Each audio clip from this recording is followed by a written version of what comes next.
The back seat. Check the back seat. All right, come here. Check the back seat. Gets in your head, right? Good. Because every year, dozens of children are forgotten in the backseat of a car by a parent or caregiver. All never thought it could happen to them. But with changes in routines, distractions, or a sleeping child, it can happen to anyone. Parked cars get hot, fast, and can be deadly. So get it in your head. Check the back seat. A message from NHTSA and the Ad Council.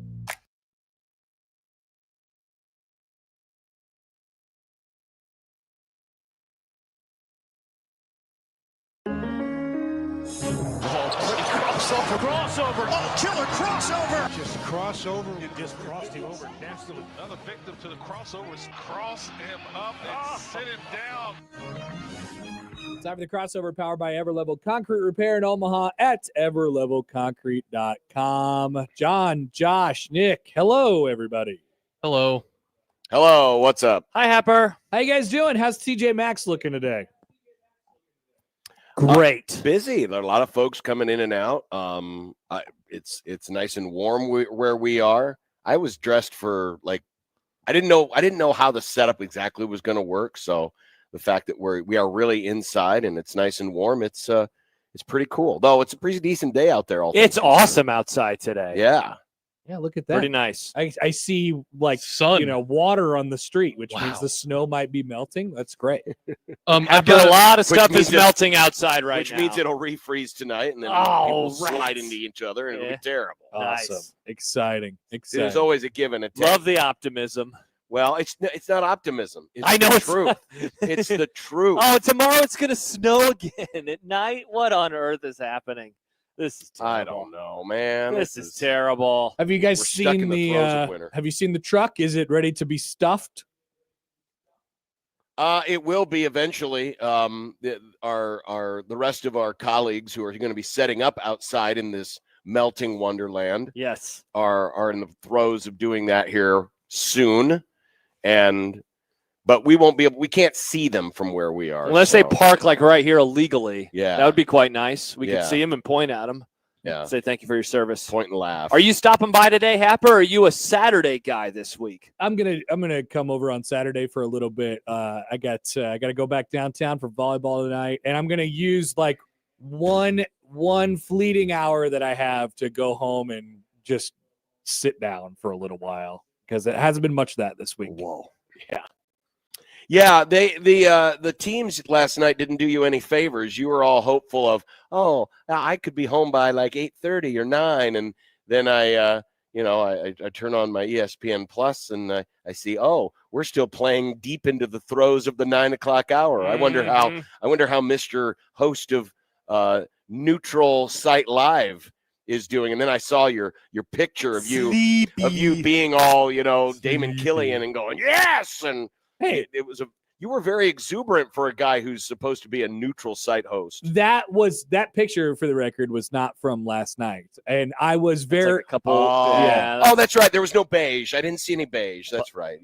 I was very neutrally hyped yesterday. I said things that could only apply to both teams, not just one of the teams. I thought I did fine. You're all winners. Exactly. How about team sports, volleyball? They did. I don't know if you guys noticed this. Yeah, good volleyball. John, I'm sure you don't during the College World Series games, but the NCAA, they send along those games that they put on the scoreboard, and they're trying to have interactive moments with the crowd. And so they're cheer if you're from the East Coast, the West Coast, the southern part of the country, the South Coast, yeah. And then the Midwest, and then raise your right hand, raise your left hand, dance, jump up and down, and stuff like that. They have all that, and I just one of my jobs last night was to read along with that video, and just everybody responded to it. It was a lot of fun. That is good. Wonderful. That is wonderful. By the way, thank you very much. Thank you very much. Yes. We have our first entry into our box. Let's go. That's the nice thing about it is. It's our box. We have a box. It's literally a box. It says new unwrapped toys only. It says toys for Tots. We just had the first few items the zone box get stuffed in our box. Why is this funny? I don't know. Is this what happens when you hang around with tiny baby McMaster in the morning? You turn immature and you can't handle a simple and innocent comment? Honestly, the answer to that might be yes. Okay. The answer to that might be yes. Good. I spent 4 hours with him. You're not going to be gassy, too, like him, are you? No, let's hope not. Okay. He did feed me, which was nice. But we did, we picked a great spot here because here at TJ Maxx, they do have, items that you could buy for the Toys for Tots. So if you're just shopping or in the area, if you haven't already picked up those items, you can pick them up here. Nice. You can drop them in our box. Nice. Look at that. A great photo. Hey, Chris, somebody texted and says, does Stuff the Truck have a Venmo or something for electronic donations? We're checking. Awesome. Thank you, Texter. That's a great question. That was Jake. Jake will get back to you as soon as possible on the answer to that question. Thank you, Jake. Good job, Jake. Best. People are excited to see Josh for the second time today. Yes, that's right. Co-host of the morning show this morning. Have you ever done that before, Josh? Yes, I did this. I've done it a handful of times. I actually filled in with Gary a few times over the years, like when after the everlasting Jason Peter experience. I did like 2 or 3 shows in a row with Gary after that. But in terms of doing the double hosting, it's been a while, but I have done it before. You kind of forget how, you raise your level of energy and then the show stops and you lose all of that your energy. And so now I'm now bringing it back up. Ramping it back up. Uh-huh. Yep. Yeah. I'm good to go, though. There's football this weekend, Happer. Even though the Cowboys let me down, I still love the sport of football. And so I'll be excited to talk about that. And basketball with John. We have so many basketball guests today. We do. Yeah. You need a neutral hype man to bring you back up, to get you back ready to go. Nick, go ahead. Tell them how to get ready. Raise your hand if you're from the West Coast. Now the East Coast. West Coast of what? 72nd and Dodge. Who lives at 72nd and Dodge except for people that might live at the library? There's an apartment over there. Yeah, it's called By the way, Swivel. did you see behind Raising Cane, the very delicious Raising Cane? I would By the love way, to did live you next notice to a Cane's. that our very weirdly located library is opening in April? Apparently, It's a cool library. big old John. signs on it. It looks Yeah, awesome. it's very cool. It's just in a weird part of town for a library. That's all. I don't get why you're all at caught least up on they'll this, have John. nice It's a big fine place view for a of library. the super mega mart. Thank you, Happer. I appreciate you saying It's that. totally normal place for a library. Yes, busiest commerce intersection in Omaha. Yes. Not anymore, Where John. will the parking be? Where will the parking be? There won't. Where we're going, we don't need parking. Actually, Happer brings up a good point. That place isn't that busy anymore. 72nd Dodge It was is when you were a nothing. kid. Yeah. What are you talking about? All the. Have you gone through that intersection? It's very busy. I think every day. It's still a very busy intersection. I think they're keeping the old Crossroads parking garage. So whenever they decide to build whatever it is they want to build there, I think that's just kind of general parking. Oh, cool. So we'll have kids crossing Dodge Street from the Crossroads parking garage. I'm just operating under the assumption that Crossroads will never happen. Crossroads Part 2 will never happen. The venue isn't going to happen? Nothing. There won't be. Absolutely not.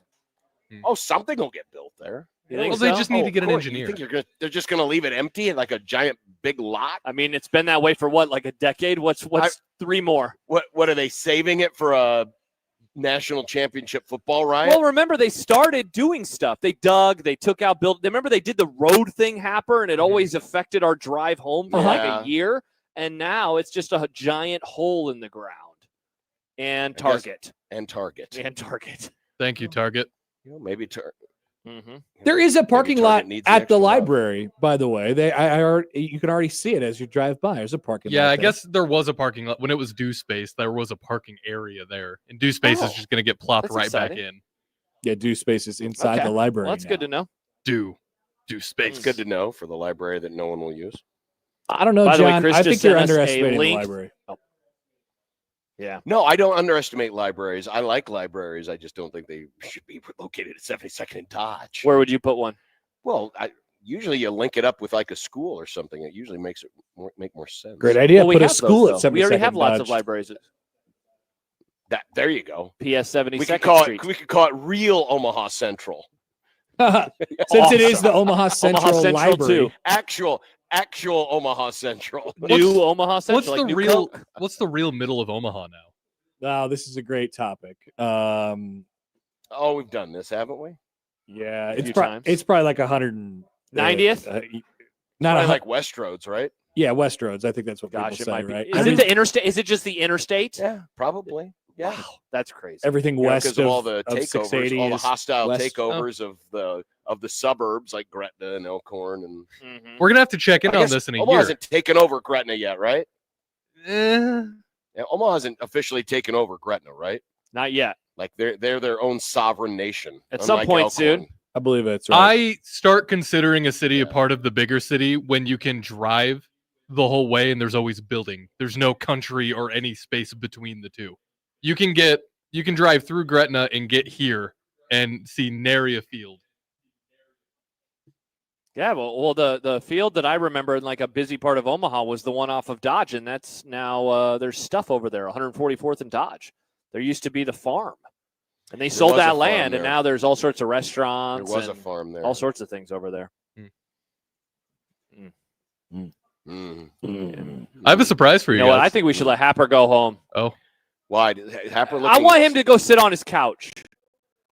I punted on the crossover today. I think we should allow him to punt on the crossover and go sit on his couch. Wow. But he's got volleyball to get to tonight. Well, there's also the thing where I talk and then I keep hearing myself, but yeah, it's just it's nobody's fault. It's Night not John delay. Carlos' fault. It's just it's more difficult to communicate. A lot of what we do on the crossover is a very, very fast pace and rhythm, and it's bop, bop, bop, bop. You just can't Bop, do bop that around. like this. yeah. Yeah, there is a slight delay, I a guess. tiny bit of a delay. Yeah. Tiny baby Well, it's delay. all right. It's technology. It's technology and stuff. Yeah, indeed. All right. Well, I guess Connor, you can go. Well, Nick was going to say a surprise. Yeah, I have a surprise for everybody. What? That you were wearing Dolphins gear today? No. Nick Fact.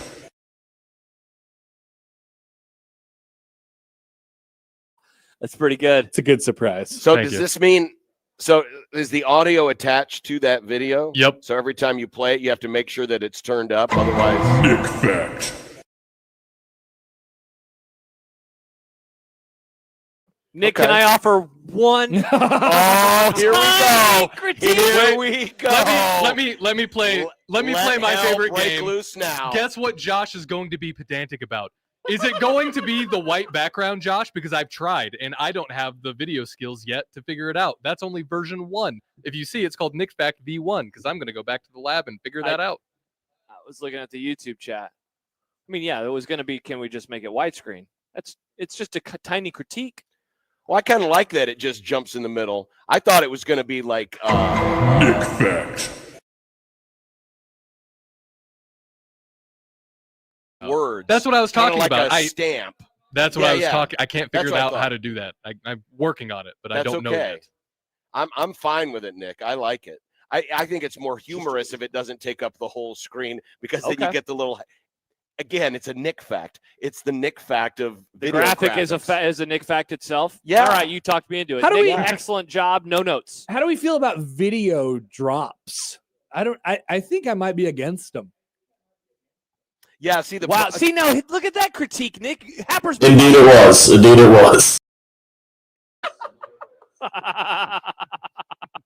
we do have that video drop, It's and a great video and drop. do we still have the other one, Nick? Uh-oh. What's Also, the they're too other? mushy. Well, yep. There Classic. was that one, and there's I got him! Going for the big play. Got him! And he makes the tackle. Oh no! What did I do? I pressed the celebration! Excellent. Nice. Sorry, Excellent. everybody at TJ Maxx. So we do have a few. I guess this is fine. Mm-hmm. This is good. I laughed. I have I just the like- audio I too. I like can it, just make it yeah. an audio drop. That's I not like hard. audio drops. I love audio. I'm a big audio guy. Yeah. Well, that's okay. Well, it's a work in progress. Mm-hmm. It's a work in progress. Like Nick said, it's a work in progress. I like it, by the way. You It's did a good. great job, Nick. Yeah. Thank you. And Nick Fact. Thank you.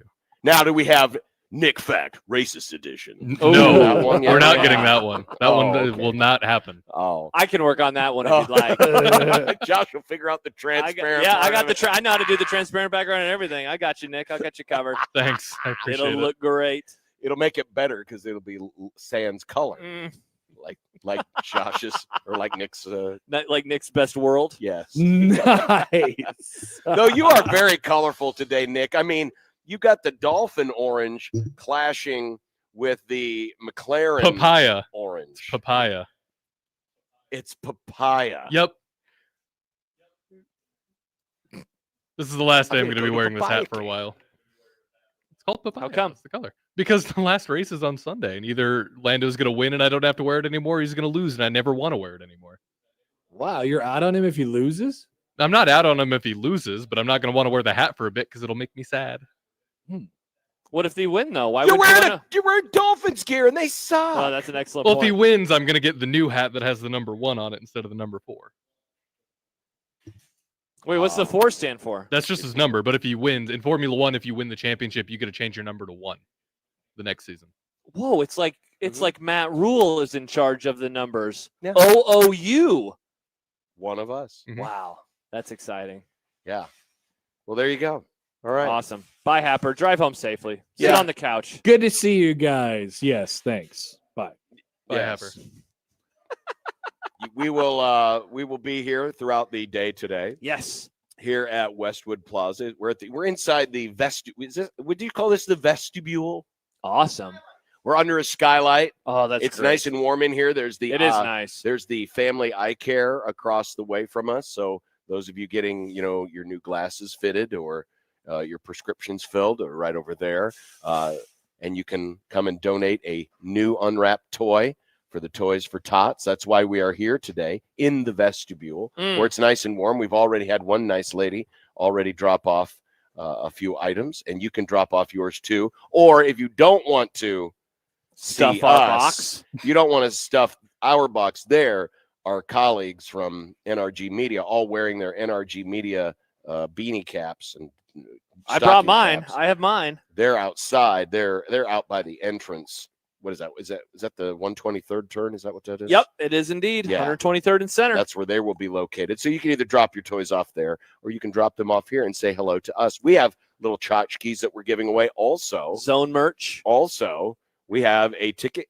We have Creighton men's basketball tickets to every remaining home game this season. Whoa, that is awesome. In fact, you could do that QR code thing right now, that thing that I'm flashing up on the screen. That's how you enter. That's how you enter, is you click Wow, on it does work. Yes, it does. I just did it on my phone. Yes, it does. Look at that. And you get tickets to the whole rest of the season, starting with Kansas State next weekend. So awesome. But you can come out here and shoot it with your camera. Yep. And that's how you enter. Perfect. We don't even do the written entries anymore. It's nice. You don't have to. People don't know how to write anymore. Well, they're They're do. They illiterate. just don't want to. Oh, okay. They just You don't ever want write and then you're like, "Whoa, I'm not used to this. My hand hurts." Sometimes, Yeah, it yeah. definitely Especially if happens it's to a me. lot of writing. A lot of writing. A lot If of there's signatures. a lot of writing, that can be an issue. So we're doing that today. We've got other tchotchkes if you want to come by and say hi, and we will be here throughout the Grum this afternoon. For Perfect. Our Toys for Tots campaign. Stuff the truck, supporting Toys for Tots. When we come back, we will get a Grum fired up on a One Beer Friday. It's a nice day for snow melt. Oh my gosh, it's awesome outside. And then refreeze tonight. Ow. And then more snow melt tomorrow. And then refreeze and probably more snow. Yeah, indeed. Because It's it's that winter. time of year, baby. It's winter time. Yep. On 1620 The Zone. It's an NFL doubleheader on Sports USA. And first, we're off to Buffalo as Josh Allen and the Bills battle Burrow, Chase, and the Cincinnati Bengals. Then we're off to Green Bay as Jordan Love and the Packers host Caleb Williams and the rival Chicago Bears. Williams gets the shotgun snap. Fires over the middle. Caught. Touchdown. Ozunze. It's the Bengals at the Bills and the Bears at the Packers. This Sunday on Sports USA.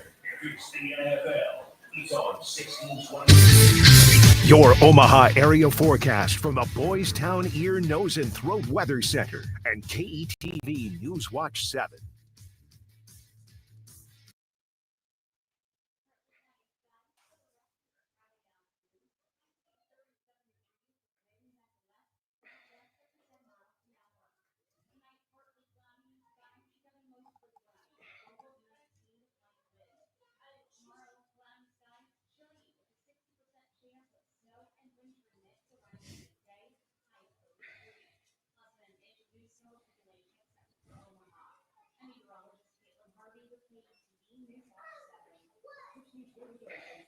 Conduct brought to you by a great Wherever the road takes you, Woodhouse Chevy has a vehicle designed to get you there. Explore current offers and specials online or visit us in store in Omaha or Missouri Valley. Woodhouse Chevy. Together, let's drive. At Woodhouse, we're dedicated to serving our customers and communities. Since 1975, our promises haven't changed. Honest people, fair prices, and relationships built to last. Start your journey today at woodhouse.com. Bring home the magic of Christmas with a fresh cut tree from Lanahaw. Fragrant evergreens, twinkling lights, and holiday decor are waiting to find their way to your home for the holidays. Shop our new Christmas selection at Lanahaw's Garden Center, 192nd and West Center Road. It's your holiday budget coming up short this season. Close to a love can give you holiday cash from $10 to $50,000. Offering loans on almost anything of value. 6 convenient locations open 7 days a week. Save your holiday at Sol's Jewelry and Loan. It's the season for giving, and you can help a local child feel the joy of Christmas morning. Join 1620 Zone and Woodhouse Chevrolet for our annual Toys for Tots Stuff the Truck event. We'll be at Westwood Plaza, 123rd and Center today from 3 to 6 and tomorrow from 11 to 4. Just drop off the new unwrapped toy to help families in need this holiday season. With Woodhouse Chevrolet, Molina Healthcare, Toys for Tots, and 1620 Zone, you can make the holiday brighter for kids right here at home. Entry price will depend on the subscription rate, which are for compounded prices. If you is not approved by buyers, either that Mr. One prescription price requiring an online consultation by healthcare required low insurance and subscription. Want a boost in and out of the bedroom? Hims has you covered. Introducing a new 2-in-1 approach to level up your game. Tadalafil for better bedroom performance and zinc for testosterone support. Put it all together and you've got what you need to turn things all the way up. Getting started is simple. Just go to hims.com/radio to start your free online visit. Through Hims, you can access ED treatments including pills, chews, and more. 100% online. No office visits, no pharmacy lines. Just Hey, Nick. a simple intake form, and a licensed medical provider will determine the treatment's right for you. If prescribed, it ships free and discreetly to your door. Find affordable treatment options that are up to 95% less than brand names at hims.com/radio. That's hims.com/radio. HIMS.com/RADIO. Hey, Novas Nation, Coach John Cook with your Omaha Supernovas. For the second straight season, the Supernovas have led the world in pro volleyball. In 2026, we're raising the bar. Our roster features Merritt Beeson, Brooke Nutteville, and more. Be there for 14 full home matches. CHI hosting the experience from #1 athlete pro volleyball as we chase another championship. And we need you along for the ride. Get your season tickets now at supernovas.com. I'll see you at CHI. About Sportsmanlike conduct on 1620 years old. He's proud to present KOZN. Unsportsmanlike conduct on 1620 The Zone. Husker Athletics, Creighton, and yes, UNO. Don't miss a moment, they'll give you your fix. They're on every day from 2 until 6. Spend your afternoons with John, Josh, and Nick.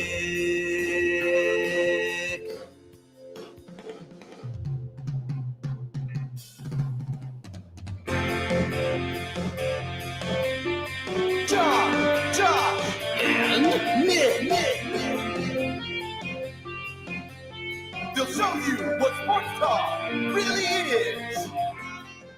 Are you already overcompensating? You seem very buoyant and bouncy right now. Like, are you trying to get yourself extra energized because you know you're working a double shift? No, the theme song is just hitting on a Friday. On 1620 The Zone. Husker Athletics, Creighton, and yes, UNO. I just thought maybe you were trying to get the energy going a little earlier, knowing that, you know, the peak might hit and then. Oh, it'll hit all right. Yeah. It'll hit at 6. When I say, see you later, John, you got to tear it down by yourself. Bye-bye, I'm going home. Typical millennial.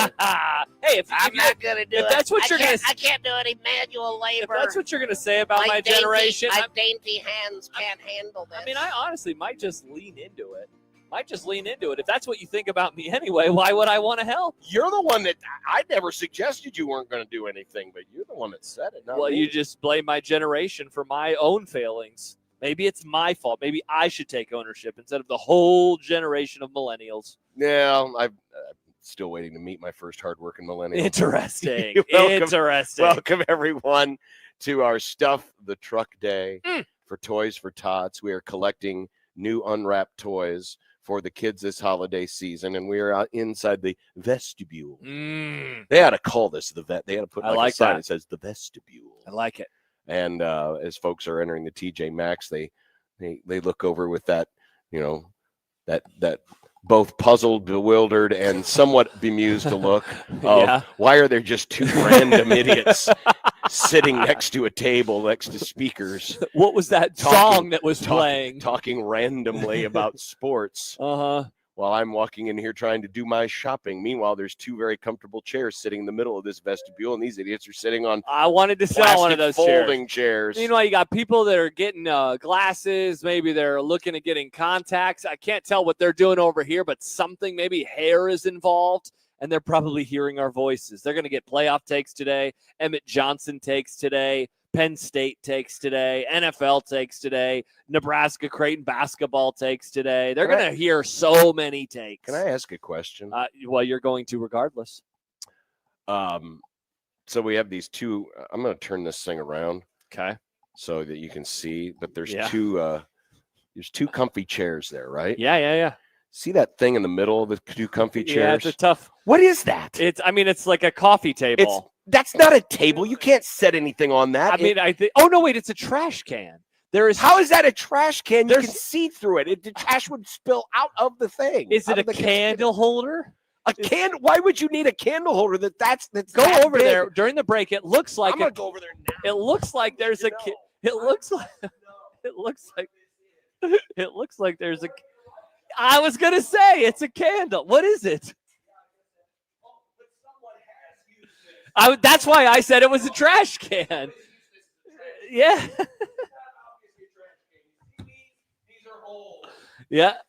Yeah, not great. Very nice of you to clean up, but that. Not use that as a trash can. But it is a candle in there. Yeah. I don't. There's no wick. Okay. It doesn't appear to be a wick. Interesting. I don't know what's going on, man. Well, that is. It's rather fascinating because it would be very close to the ground. It wouldn't really illuminate much, but anyway, that's quite fascinating. A couple comments. Those ladies all walked by and never even acknowledged you were there. Again, that's how it's going to be all show long. Also, Mustache Adam Pro. Well, yeah, they're just. I fully expect at some point by at least. Are we dead?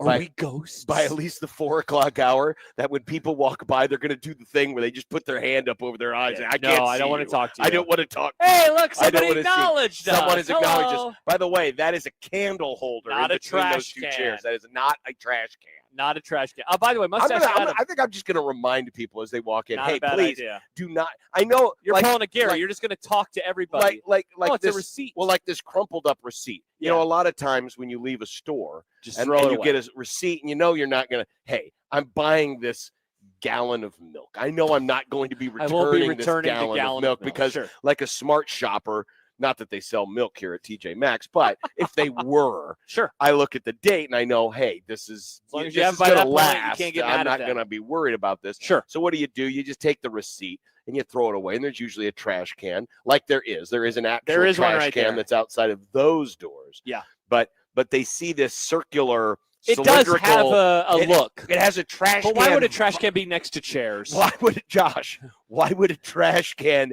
be hollowed out That also, so that it actually can't hold? You need to hold. Anybody can take the trash, but can you hold the trash? That can't hold the trash. This can't obviously hold the trash. So it's not a trash. So I am just going to kindly remind folks as they walk by, please don't use that as a trash can. It's not a trash candle can. holder. Yes. It's not a trash can. Now, Mustache Adam Just don't brings up use a it as great trash point. can. John hasn't met a hardworking millennial. He must hate his own quarterback then. And your head coach. Great millennials. This moment in great millennial history. They don't Sean claim those. McVay. They don't claim those. They do, though. No. They're my age. No. That is crazy. Yeah. That's crazy. Wow. You know who designed that trash can? Probably a millennial. No, that's a Gen Xer. That is absolutely a Gen X trash can. No, Gen It'll X. be cool. It'll be see-through. Then you can see the trash. Gen You X. don't need to see Bunch the of trash, idiots. no. Doug in Idaho writes, 8 hours of JP in one day is a good day. Some are saying. Wow. You can tell Doug's from Idaho because he's all he's been doing all day is staring out of the window. Hey, look at those potatoes growing. I guess when you watch potatoes grow and then you hear voices talk for 4 hours straight, Yeah. and we could say whatever we want, and then we'd be Yeah. very entertained. I guess it would. Thanks for listening and watching, Doug. We very much appreciate it. We do appreciate it Yeah. here at Westwood Plaza for our Toys for Tots Day. Yes, we are here, 23rd. Why do I say 30th? 123rd and West Center. Somebody texted us, no context 6020, and it's just the lady walking by. Well, I mean, she was walking by, but I was trying to take a picture of the not trash can. Trash can. Well, I'm reaching in. Because I was seeing I wanted to see what was in there, and that's where I found this receipt. Oh, John looking at his team last week. Oh, No, that's a look looking at for the Cowboys last night. That's a look at George. No, Pickens. Dallas, you were supposed to be in the trash can. That was a look at George Pickens in fourth quarter. Oh, that was tough. Happy Trails, Emmett. Oh, Happy Trails, Emmett. yeah. We've got some reaction to our off-season wish list. Oh, God. Our off-season wish list. We'll get to that. Okay. Last night, as we talked about in the crossover with Connor, Creighton survived in 5, but it took a while. He worked very late into the evening for Neutral Site Live. Yes, he did. The Huskers, who will be, that'll be the real challenge. I don't know who the Nebraska counterpart is to Connor. Yeah. But, they get kind of rowdy there. Just a reminder again, because you're going to the volleyball tonight, please dress in neutral colors because it is a neutral site. That's true. So please, no red at the John Cook Arena / Bob Devaney Sports Center. Please wear neutral colors. Mm-hmm. Who are they? They're playing Northern Iowa. No, Nebraska. Oh, it starts with an I. Incarnate Word. Oh my God, not them. Is it in? Oh, I thought it was San Diego. Inland. Let's see if I can figure it out. Oh, I thought it was an I. We got it. LIU. Oh, LIU. There was an I involved. All right, so they got blue. Wear green. Wear green. Wear green or brown or Bill Callahan beige. What is LIU? That's Long Island University. Long Island. Over on the East Coast. Right. Nice. And as long as you're not wearing anything in the blue or purple spectrum, you'll be fine for Sokol tonight. Yeah, Jordan says elite colors for LIU. In a neutral site, a true neutral site. We must keep everything. Yeah. It's on, by the way, for those who are. The same channel as all the other first and second round matches. You're home for the NCAA women's volleyball, ESPN Plus. Did you see this? Patrick points it out. The money line is minus 100,000. That's big. As they pointed out on the Connor Happer show, if you bet $1,000, you would win $1. So if you bet 500, you would win 2 quarters. You could buy some gumballs. How incredible is that? So someone would have to bet like $1 billion to win $1 million. Yeah, I wonder what the limit is. It's probably $1,000. So you can only win $1 on Nebraska volleyball. Probably. Tonight. Yeah. They have to. You got to almost set up props where it's involved with the spread differential in terms of each set. Right. Yeah. It's I-80 Rivalry weekend. We're going to talk with John Walker of Omaha.com. Yesterday, of course, we had Robin Washut on the Nebraska side of things, John Walker on Creighton, and Connor Onion. Who will be a Mr. Neutral Site Live. Yes, he will. Announcer edition. Because he's the Fox analyst and play-by-play announcer. We'll be working with Nick Baugh. Whoa, I know him too. On the call on Fox. They're on FS1. They're on FS1. Yeah, because there's an NFL game on Fox on Sunday. Well, no, I was thinking maybe BTN. Oh, yeah, my bad. Because, they're part of that Fox family. They are indeed. They are indeed. Another weasel tipster has hit college sports. So I saw this. I had to reverse engineer the story. I saw a comment. Where it was about like anyone who would leak this is a monster and a scourge on society. And I was like, what are we talking about here? What was leaked? And then eventually I found out what it was. I look forward to discussing. Yeah, there are more weasel tipsters. Yes, please. Oh, thank you so much. Thank you. Someone just donated some new unwrapped toys. Thank you. And that's awesome. You can buy them here at the TJ Maxx. You can. And just drop them off. And the best part is they don't do gift wrap. So in case you accidentally think, oh, should I have these gift wrap? No, they're not going to do unwrapped, it. You please. just get new unwrapped toys, please. Put them in the box. Yeah. That reminds me, I do need to send the audio to young Nick. Oh. But we'll do that. Okay. Anyway, what was I saying? Well, talking about Weasel Tipsters. No, Back to the Grum Down. Back to the Grum Down. Ken's Movie Club. Mask. No, it's The Mask. It's not just Mask. Oh, that's right. There is a The. Wasn't that the movie with Cher, Mask? Oh, I don't know. That would actually be a good movie club. Really? It was Eric Stolz. There it is. From 1985. Yeah. Well, what's going on with this movie? He's a young man who has a facial deformity, and it's actually a really good film. Never saw this one. It's a really good film. But Okay. The Mask. The Mask. The Mask. And you said it to Nick and I think over the weekend. You two will be blown away by my movie club pick. You sent it to me this morning I could make the graphic. And indeed, I can't believe you picked this movie for a variety of reasons. And I would start with this. Your Cold Black Heart. I can't believe that happened. Just I told you would be blown away. That alone. I told you you'd be blown away, like I was blown away by the fact that cylindrical object between those two comfy chairs is not a garbage can. It is such a surprise. It is not a garbage can. Please do not use it as a garbage can. Yeah. How the Lane Train has derailed big college football. Whoa. And conference championship weekend. Could we have been fine with 4? I want to run down. I just want to run down how this weekend could have been taken in. Oh, man. There would have been so much more politicking. It would have been unfathomable. If we were playing in a different universe. Oh, my gosh. That's a universe where that cylindrical object over there actually was a John and Josh. And you see that item, that thing. Not a trash can. Not a trash can. That is not a trash can. Please do not. Oh, your business over here? Which one? Time Center. Oh, thank you. Let's go. So from and your name again? Marion from the Time Center. All right. Selling clocks and watches and things. Oh, so if you need your fancy watches or stuff, you need them repaired, you need new batteries, they take care of it over there. Or if you want a new clock or a watch. You get to listen. Oh, you get to listen. And you get great advice like, please do not use that as a trash can. That is not a trash can. Wow. Thank you. How about them apples? The gauntlet has been thrown down. Thrown down. Anything. Let's go. It does not matter. Just a new unwrapped. Please don't go to gift wrap. No gift wrap. Don't go to gift wrap. Just unwrapped, please. That's awesome. That is pretty cool. See, we have people here that listen to us at Westwood Plaza. Yeah.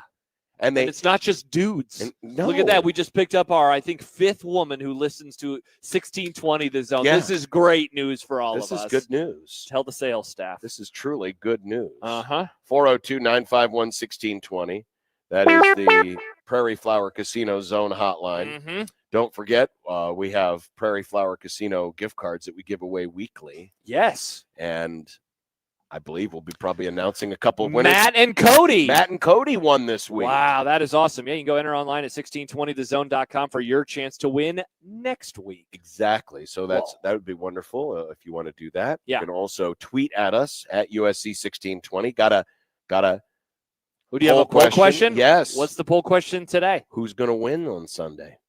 Very simple question. Lando. Sunday. Oh, the basketball game. Yes, the basketball I was like, game. why is John asking who's going to win? The Bears or Packers? That's an No. odd thing. Okay. No, who's going to win on Sunday? That is exciting. Pick a side. I would love to. A Blue Jay Husker side. I'm not allowed to vote anymore, but I would vote if I could. Yeah, you can vote if I could. You can do that at the JTech Construction Zone Twitter page at USC1620, or you can email the Grum. Yeah, please do. John at 1620thezone.com.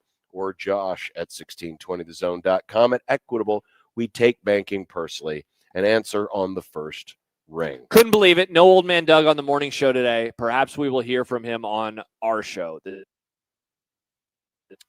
Well, he probably heard your voice. That's why. What? Doug doesn't want to hear my voice? He just heard your voice He's and like, got "Where's confused and thought it was the middle of the afternoon and said, oh, banker's hours. And he locked everything up and he left.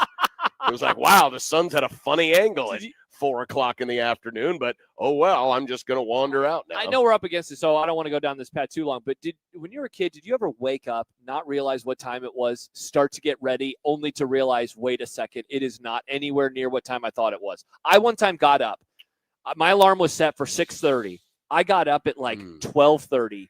For some reason, I thought my alarm had woken me up. I thought I had turned it off. I went and took a shower. I got back into my room, and I was like, wait a second. It's not even 1 a.m.? Yeah. Now, I don't think I've ever done that. It felt like bonus sleep. I felt like, I'm tired. I woke up. I was like, wow, I'm really tired this morning. Yeah. And then I was like, oh, my gosh, I get extra sleep. And Right. I think I fell back asleep pretty fast, which was nice. Yeah. Yeah, pretty cool. Anyway, by the way, it's a life hack. Maybe wake up at midnight and go back to sleep. These two nice ladies who are working here at the eye care facility are Yeah. staring at us like Oh. we're like I'm not sure if they're the caged animals or we're the caged animals. Probably us.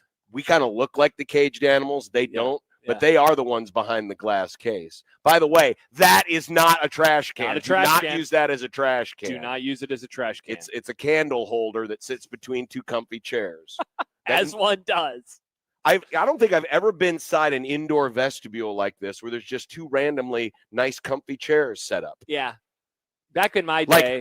It has been so arduous and so strenuous to walk the aisles here at the TJ Maxx that after I check out, I must sit down before I walk the remaining 200 steps to my automobile. So back in my day, and I don't know if they still use this term anymore because it maybe is a bit problematic, John, but they used to call those boyfriend chairs. And so the boyfriend would sit while the girlfriend shops. I many a time sat down in a chair while a girlfriend shopped, so I didn't have to.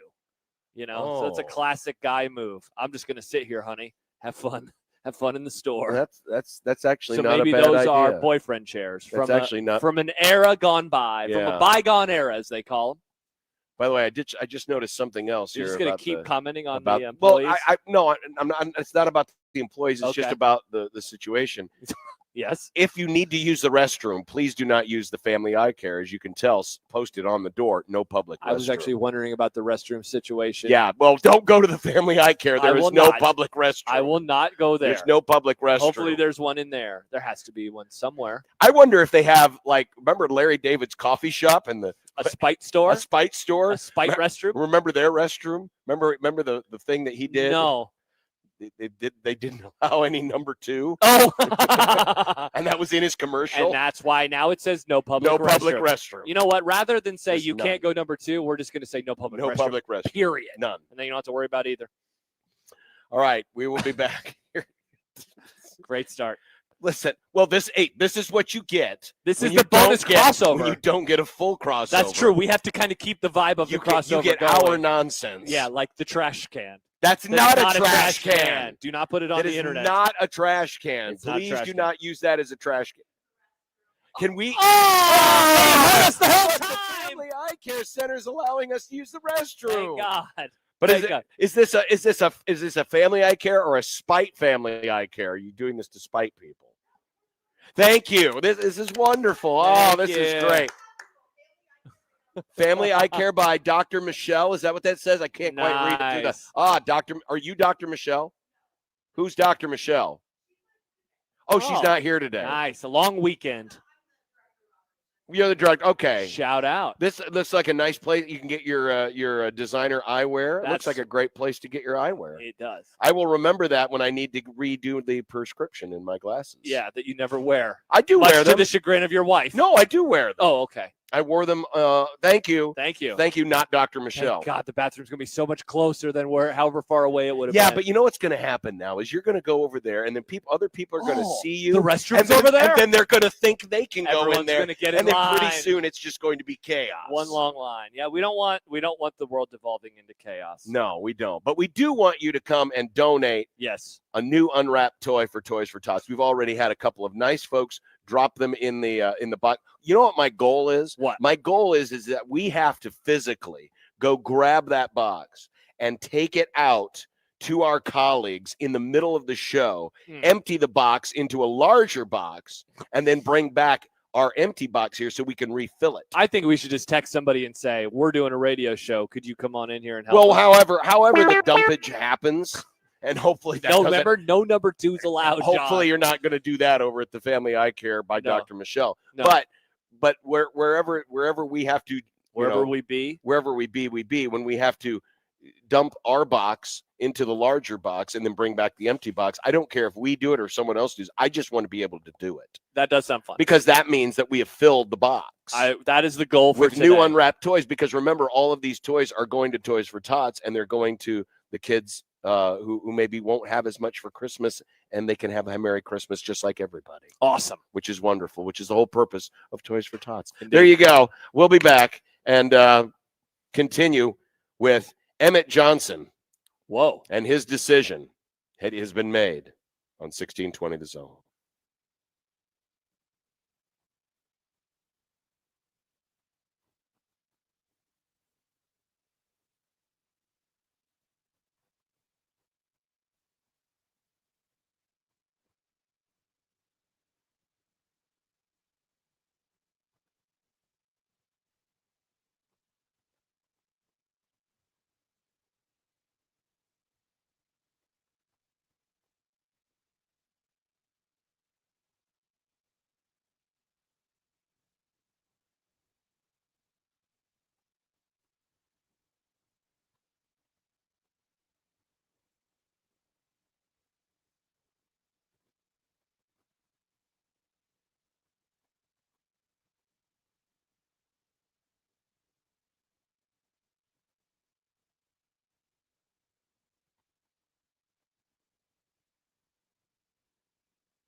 Ah, that's the sound of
Welcome back inside the vestibule, outside of the TJ Maxx and the Family Eye Care by Dr. Michelle. Oh, there was a comment about your eyesight a little bit ago about how you. Jordan writes, John can't read it, should probably walk in and get his eyes checked.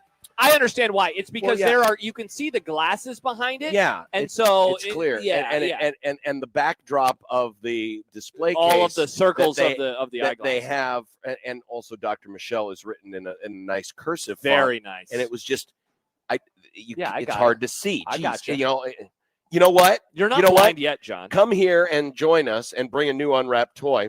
Ooh, the Family Eye Care Come test. over to this side of the table and try to read it, and you'll understand what I'm talking about. You know what's up. My eyes work just fine. Thank you very much. Samsonite. Look at the luggage. That's pretty sweet. That thing's almost bigger than the carry-on items that Dylan Raiola was putting on the plane yesterday. All of his shower curtain rings. We'll get to that later. But one of Dylan's ex-teammates, sadly. Well, not surprisingly. Not surprisingly. Unsurprisingly, some would say. Emmett Johnson. Yeah. The whatever hyphenated Big Ten running back of the year. He's a Heisman. The Big Ten trophy winner. Heisman Trophy winner is running back of the year. That is a lot of words. I was going to comment on that only because, the kids these need to go to Family Eye Care if you're going to read that. You really do. Because it's on Instagram, and most of the people when they use the snap face and the Twitter X and the Instagram, the talk tick. It's the talk ticks. They're usually reading it on their phone. I can't possibly. I've got this thing blown up on my computer screen and I can barely read it. Correct. I can't imagine what it would be like to read on here. So it was a very lengthy statement. Happer read the whole thing on his show today. It was a very lengthy statement. Whole thing. It thanks his brother Charles. It thanks Coach Holgerson. It thanks Matt Rule. It thanks Ron Brown.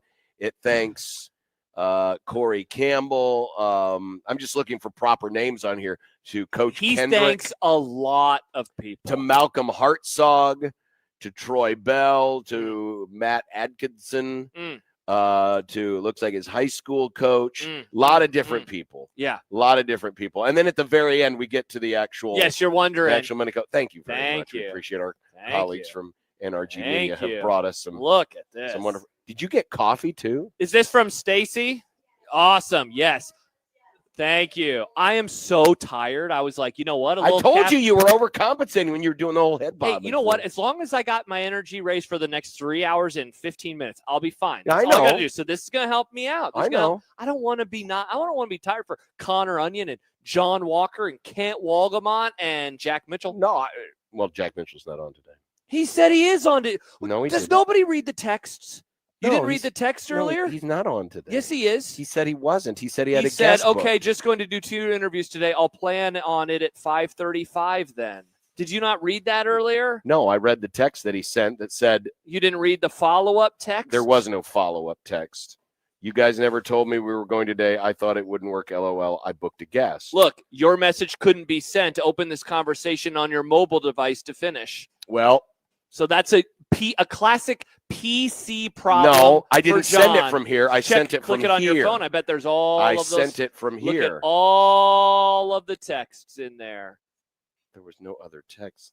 These are the other texts. Wow. You're talking. Well, him and I had a whole conversation with. Well, you didn't have one with me. All right, so he's not. I'm going to tell him. Never mind. You're not on the show today. John canceled you. I didn't cancel him. I didn't cancel him at all. I just was going off of what was on here. You guys are having secret conversations behind my back. Anyway, Emmett. We're moving away. Emmett, Squirrel. Emmett Johnson, this is not a surprise.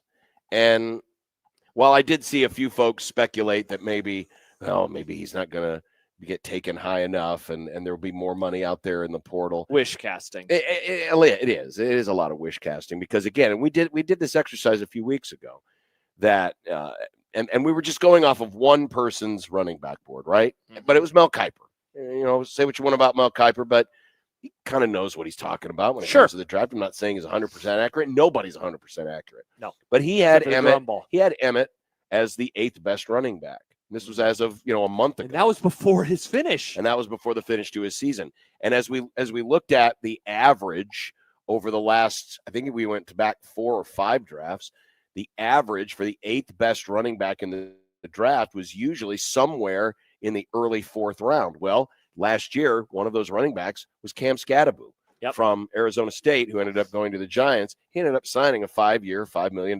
contract.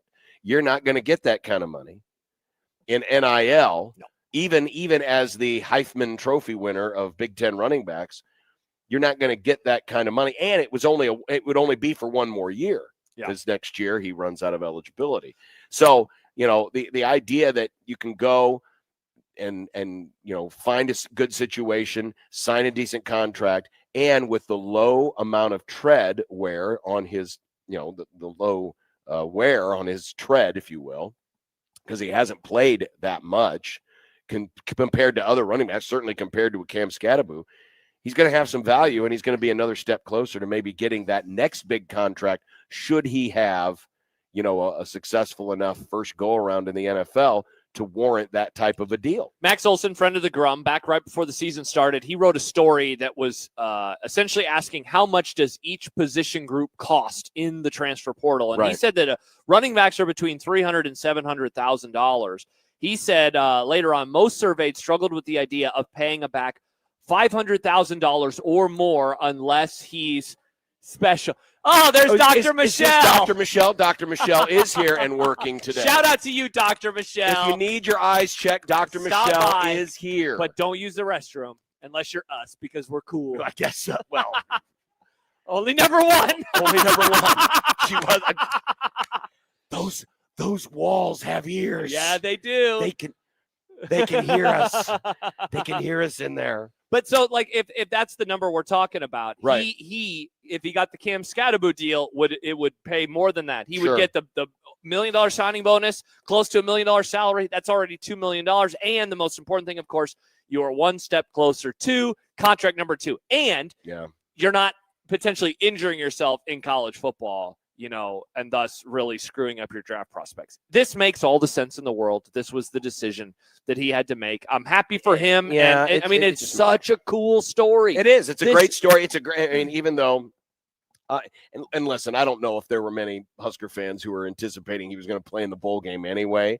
I'm guessing that enough of chit chat from people like us have probably talked a lot of people into the idea that, this wasn't going to happen. Now, I understand if folks are disappointed, he won't be back next year. But you're right. This is a great story. This is a good story where a school like this, who used to be a school that cranked out running backs to the NFL and other draft picks to the NFL, has somebody in the fold that can do this. Yeah. Who's the last person to leave early? Whoa, a running back? Not just anybody. Who's the last person that still had eligibility left at Nebraska? Whoa. And left early for the NFL draft? Whoa. I don't know. That's a great question. Hopefully somebody helps us out in the chat. Was Dennard? Did Dennard have? No, I'm pretty sure he was a senior. I think him and Prince. Big Red Fanatic says Austin Allen. Oh, wait. Patrick points it out. My BFF, Thomas Fedoni. Fedoni. Okay, that's right. But my point is, it hasn't happened very often. Mm-hmm. And with Fedoni, all kidding aside, Cam Jurgens, another one. Yeah, and that's a couple years before that. Right. 2021. But all kidding aside, at a position like this, and after a season like this, with Fedoni, it was, potential, but Fedoni didn't put up numbers like Emmett did. Fedoni didn't win a Heisman. As Emmett did. So to have honestly, I think he was frustrated with how much he was probably, which probably lent itself to another reason why I'm going to take advantage of my talent now while I can. Sure. But for a story like this, listen, this can be a good thing when it comes to Nebraska going into the portal for next year and saying, okay, here's Exhibit A. Here's what we did with this guy. Mm-hmm. We can do the same thing for you. We talked about yesterday with the wish list, man. Like, this is such a selling point now, and that they need to be able to parlay this. They need to be able to parlay this into another really good running back, and it would be incredibly disappointing if they're not able to. Yeah. All right, we will continue with more. We are here live inside the vestibule outside of TJ Maxx and Family Eye Care by Dr. Michelle, where we are taking new unwrapped toys for the Toys for Tots campaign. You can Yes. actually buy them inside the TJ Maxx, drop them off here, or if you've already got them on your possession, bring them in, drop them off in the donation box. We're brought to you by Woodhouse Chevrolet, Molina Healthcare, and Westwood Plaza. Thanks for everyone for hosting us today. We'll be back and have more of the Grum next on 1620 The Zone.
Welcome back. It's Toys for Tots Day here at, yes, thank you, sir. We have our boxes right. Oh, like, thank you. Look at that. Look What at is that. it? It's getting you ready for the game, John. It's getting you ready for the game. Is this like a cow? Look No, at it. it's a human. It's a Herbie. That's a weird. Oh, I see. It folds up. That's why. Look, everyone. This is for the kids. Look at that. Wow, that's so exciting. It's very nice. You excited for Sunday, John? It's a basketball game. It's Creighton. Of course. Always excited for the Jays.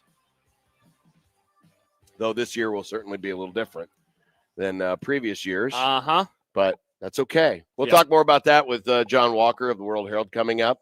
We'll also talk with Connor Onion, who'll be calling the game for television coming at up. 4:30, which we all remembered Which during we the commercial all break. remembered during Nobody the for commercial and Jack Mitchell is going to join us at 5:30. He is going to join us today. And that hasn't been a tire fire in our group chat. Are you getting those texts yet? Yeah, I restarted my phone, and now Okay. it's Now they're starting to show up in full force. now they're all showing up in full force. Wanted to read this email from Steve. Okay. Because he was listening to our off-season Husker wish list. I don't have them all. I mean, my first one was identify what it is you want to be on offense and then recruit to it, right? So figure out what you want to be on offense. Another one was, hey, there's a position called a tight end. Use it. Figure out what it does for you and use it. Yeah. Another one had to do with take advantage or learn to know how to take advantage of an equal situation. Yes. Meaning that Nebraska this year had 6 games. Well, actually, it was more than 6, but they finished the season with 6 straight games where the turnover margin was even. And historically, Nebraska football has won over 70% of its games since 1973 when the turnover margin was equal. Yeah. And if you want to say, well, a lot of that was Tom Osborne. Yeah, it was. But it was also Bo Pelini. It was also Bill Callahan. It was also Mike Riley. Those teams, only 2 Nebraska coaches in the last 50 years have a losing record when the turnover margin in the game is equal. One is Scott Frost and the other is Matt Rule. So they are the exception to the rule. Learn how to win games when everything else is equal. So, and I think there was one other one. The fourth one was Dana Bible. No, it wasn't Dana Bible. Oh. Though if you can find Dana Bible and re-energize him, or what is the word? Reincarnate him. Sure, yeah. That'd be nice. What about He's a Jumbo really good coach. Steam? Jumbo Steam Wasn't too. he the GOAT? Doesn't he have the best winning percentage of all time in Nebraska? He was just incredible. All right, let's see if we can make it happen. He was great. But the fourth one had to do with go out, find yourself a home run hitter as a defensive coordinator, and let that person cook. Meaning, if they want to, make staff changes, then let them fire away. Yeah. So those were my 4 in-season wish list items. Okay. So what did Steve say? Steve said, stating that this team still doesn't have an offensive identity, still deciding on the quarterback you want going forward. Do either of you think Dylan Raiola will be back? I'm thinking about 20 to 30%. What's the feel? We can answer that first. That's actually probably a pretty accurate assessment. I was going to say 20% is about the number that I'm at right now. Yeah, I was under 50, probably under 40. But yeah, I mean, it's definitely looking more likely than not that he is going to end up. And that's not a going somewhere else. Louis luggage related conversation. No, right? it has nothing to do with his the fact- brother's playing in the football game tonight. Yeah, just because he took a lot of luggage with him doesn't necessarily. Some people have a lot to pack. I guess they do. They have a lot of baggage. Maybe there's a lot of hair care products. A lot of hair care products. You got to look like Mahomes some way. I don't think, going back to Steve's email, I don't think this offense looked good at all the last half of the season. First half of the season, not counting Akron or HCU, they averaged 25.6 points a game. The last half, it was 19.8, a full touchdown less. I agree they needed to have the DC addressed, but I think there should be changes on offense too. Any inklings of changes rumored? Well, yes, there are. So you have one change at the moment right now, and that one has not been filled. Of course, that's the defensive coordinator. There's a lot of chatter going on, by the way, about the Toledo defensive coordinator. So a name that I cannot remember off the top of my head. I was looking at his advanced numbers. SP Plus had their defense ranked in the top 20 this year.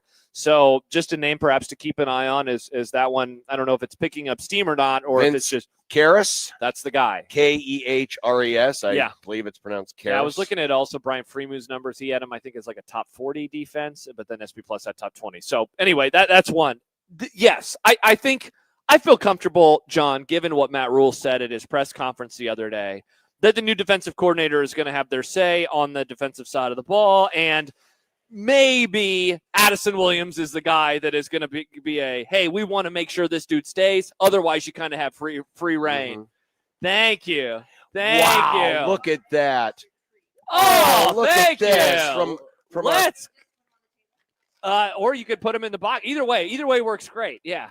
This is awesome. Wow, how wonderful. Incredible. And again, this is next door. There are three. Oh my God. 3 down. The time center. Time center here at Westwood Plaza. Thank you very much. Brought us some treats and a whole mess of toys. Oh, Thank you that's very so much. great. I can't wait to go to break so I can eat some candy. So if you need your watch repaired or you Yep. want to maybe look into a new timepiece, go to the Time Center Mhm, here in Westwood Plaza. That is Very wonderful. nice. Thank you so much. Yes, thank you again. That is so appreciated. So I think, to go back to the conversation, I Yeah. think Addison Williams is a made man, so to speak, right? Like, sure he is. otherwise, I think it's kind of free reign. You know, the defensive coordinator, I think, is going to be able to show up and, you know, do whatever he wants to do. The coaches that I would wonder about otherwise or elsewhere, of course, Donovan Raiola has to be a major discussion point, right? Yeah. Given all of the discourse that surrounded him, I would not be surprised if he is nearing his time or an end to his time at Nebraska. Yeah. I would wonder the same thing about Marcus Satterfield. Marcus Satterfield, I believe his family, they moved at the end of last season. I'll say this in 2 parts. His family moved at the end of last season or into the earlier offseason. I believe that they are still back at home, which is South Carolina, if I remember right. Yes, they would are. not be surprised if he has come. I don't want to say coach his last game because I think that these guys are going to coach in the bowl game. Yes. But if he is coming upon the end of his time, and there is scuttlebutt around about Dana Holgorsen wanting to move on. Now, I don't think that is them wanting to fire him, but him potentially searching out available gigs out there, like a head coaching job yet again. So we'll see if that ends up being the case. His time at Houston came to such a crash of an end, Yeah, right? it It was did. not very good. His time at Nebraska so far, nothing really to celebrate. Not just really. Yet. So those are the Ma'am, names. thank you. Thank you so much. Thank you. Those are the names that I am kind of watching and keeping an eye on. And then if just in general, you know, you always wonder about folks. EJ Barthel, you know, we just spent some time celebrating the running back in his room. We're a few months removed from saying, why haven't they had a whole lot of depth there? I mean, heck, we could still say that right now, even after the great season that Emmett Johnson had. Why hasn't the depth been very good? Why haven't they been able to add another person there, et cetera, et cetera? So don't know the answer to that question exactly, but those are the guys that I am, as of right now, I am absolutely watching for. There'll probably be more. Honestly, though, I mean, I would think. I know you don't want to have maximum disruption before a bowl game, but you're also preparing for the future. Now, he already had a built-in attempt replacement for John Butler on staff already. I mean, so to be able to make that move now from a logistic standpoint, having to work. You talking about Phil Snow? Yes, working through practices, preparing for a bowl game, that's already there. You would think if you were wanting to make changes on the offensive staff, you would also want to make those relatively soon because, again, you're basically in transfer portal evaluation period, right? Yeah. Preparing for whatever is going to happen there and also trying to figure out what it is you want to be. So while I realize that this may not sound great to a lot of folks, but you do have Satterfield on staff who has called plays before. If you were wanting to make a move at offensive coordinator, couldn't you also do that and just say, hey, for the bowl See, that's game, the thing. I don't think they want to make a move at OC. I think Holgerson might want to make a move for himself. And it's possible. Timmy says, shouldn't the OC get to choose his assistants? For the record, Holgerson had full go, if you will, for his staff. What the coaches that remained and the coach that they moved on, right? They only moved on from Garrett. Yes. Otherwise, he wanted to keep those guys around. He wanted to keep them around. From what I was told last year. That's why Barthel is still on the staff. Yeah. Now look, Donovan, that I understand why no one is going to trust anything with that entire situation. I understand that, and I'm not really going to push back. I understand why there will always be the appearance of, do they really want him? They only have him because of Dylan. Like, I understand that, so I'm not going to argue with you. But from what I heard otherwise last year, the reason that Barthel is still on the staff and the reason that Glenn Thomas is still on the staff, and that's another name, man, that don't really talk about him a whole lot. We've spent a lot of the last few years talking about Satterfield and then Holgerson, and then, of course, Rule and then Dylan Raiola. But what's Glenn Thomas, to quote your favorite movie, Office Space, what would you say you do here? Because we haven't really seen a whole lot of increased production from him. Look at him against power competition this season. 12 touchdowns, 6 picks. Not incredible improvement. Incredible improvement. No, it's not. So there's still an awful lot of questions now. That the real interesting thing will be if Holgerson is interested in moving on, why that isn't happening sooner. Yeah. Rather than later. I mean, if that is something that you're entertaining. Sure. Maybe because people aren't interested in him.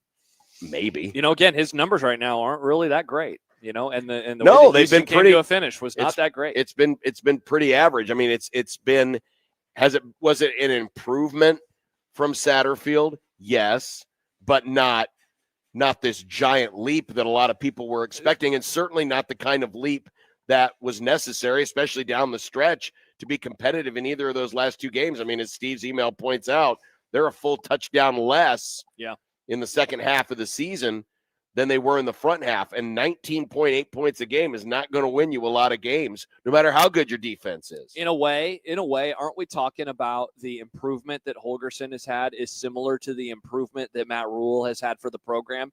They are a little bit better right now. The offense is a little bit better right now, but it still is not anywhere near where you want it to be. It was unable to take the big jump. And I think one of the biggest problems, of course, with the offense is one of the things that Holgerson you could point to at his previous stops, red zone efficiency. Yeah. Remember that? You built that one graphic of his career as an offensive coordinator going back to Oklahoma State or Houston before that as an OC, all the way through his years with West Virginia and then Houston as a head coach.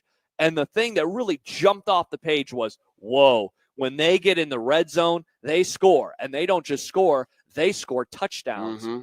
And that was a huge problem this season. Look at the Iowa game alone. In the first half, both teams move the ball. Both teams score 4 times. Yeah. One team scores 24 points. One team scores 16 points because one team gets 3 touchdowns. The other team gets 3 field goals. Correct. Why were they unable to finish? Good question. Mm-hmm. Really good questions. But, listen, and we're all going to have different, ideals of what needs to happen in the offseason.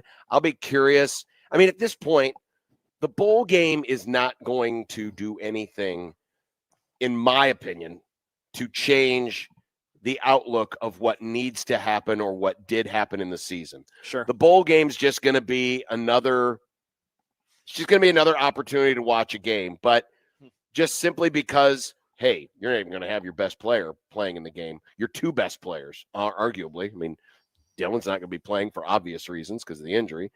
Emmett's not going to be there. Yeah. It's already a diminished thing. So you can just go out, do whatever the heck you want in your bowl game. Whatever you have decided about what this team was, what this team is, and what this team needs to be, all of that work is already in the barn. You already know what you need to do. So start moving towards that today. Spindler not there. Good point, Doug, in Idaho. Yeah, Rocco's going to be out of the bowl game too. Right. You can start doing that work right now. And bowl game be damned. It doesn't matter, right? Mm-hmm. At this point, it doesn't matter. I think I can sit here on December the 5th and make this promise. Nebraska could go out. They could win this game by 40. They could lose this game by 40. Yeah. Will it be painful one way and, somewhat celebratory the other? Of course, because you have the visual of winning the game. but it's not going to mean a doggone thing. It's not going to mean that, this needs to improve even more or this is better than we thought. Correct. It's just going to be another game out there. So go out, do whatever it is you need, and let the chips fall where they may. Yeah. Because next year is a huge year for this program. It's massive, Next year is an enormous year for this program because you really need to see actual progress. Mm-hmm. Yes, please help yourself. You actually need to see progress. Yeah. Because this year really wasn't. No. This year really wasn't. And we've talked ad nauseum about what the schedule is going to look like and all of that other falderall. And we'll do it a lot over the next 9 months. And we'll do it a lot over the next 9 days. But just go out and do whatever it is you need to do. We've already practically filled up our box. I was going to say that because there's a group chat going on with all of our. Guess what? Sunglasses boy, he can take the box over. Excellent. God, I love when we get to make Matt do stuff. Yeah. By the way, what was the incredibly nice woman from the Time Center? Yeah. What was her? Mary Ann? Was that what her name was? I believe. I thought that's what she said. Yeah, I meant to write that down. Yeah. Yeah. But yes, the Time Center. She just dropped a whole bunch of toys in there. But if you need, I'm gonna give her. I'm just gonna keep giving her more love. Mm-hmm. Clock and watch repairs. If you have like an old heirloom clock that hasn't worked for a long time, they can repair it. Those are sweet, including grandfather clocks, mantle clocks. They can do watch battery replacement. Because sometimes these things are really hard to handle. Oh yeah. But they're located right here, about 3 doors down from where we are in the vestibule. 3 doors down? Yes. From TJ Maxx and Family Eye Care by Dr. Michelle. Excellent. Family Eye Care by Dr. Michelle. They're helping someone get fitted for new glasses right now. They look fantastic. Oh, you look great. They look great. You they look great. awesome. Those are the glasses for you. Yes. Use those glasses. And make sure as you use those glasses, don't use that cylindrical thing not a as a trash can. can. It's not a trash Did can. someone just bring us a bike? What on earth? Oh Someone my gosh. just brought us a bike. Oh my gosh. For Toys for Tots. Thank you. A great What is your Creighton name? fan. Jasker J. Jasker J. Oh my has brought gosh. us a nice new bike for some happy young youngster. Absolutely. Yes, they do. Man, I keep telling you, Jays fans are the best. You do say that all the time. Oh, season thank you, ticket holder Jay. too. By the way, speaking of season ticket holder, you can kind of feel like a season ticket holder. That's true. When you come here and donate, you can register to win Jasker Day. Thank you very much. Josh, you can ride that bike and carry the toys on your back. No, remember that's Matt. Oh, also, I'm not trying to get the tires dirty. I want those things need to be as pristine as possible. All right, let's take a break. We'll be back. Toys for Tots. We're here at TJ Maxx inside the vestibule across the way from Family Eye Care by Dr. Michelle. We're at Westwood Village. Why did I say that? Westwood Plaza to get the donated toys for Tots. John Walker, I was going to say, Herald, speaking of Creighton, joins us next on 1620 The Zone.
Thank you. And you are Dan.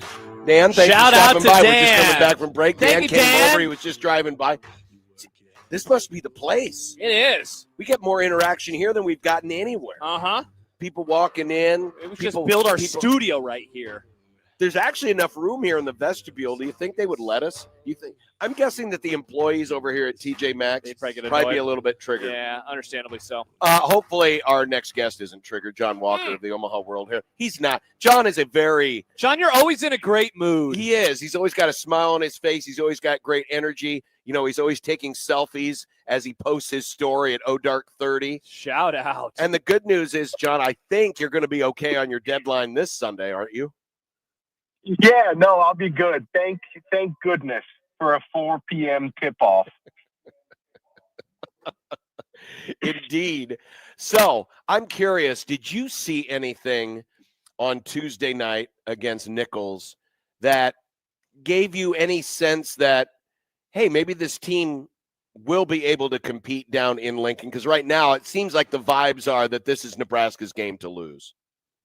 Yeah, isn't that nuts? I actually just left Creighton practice not too long ago, and we talked to Greg McDermott, talked to Isaac Trout, talked to Josh Dick, 3 guys who, in one way or another, have a tie to this matchup. And I asked each one of them, like, how different is this?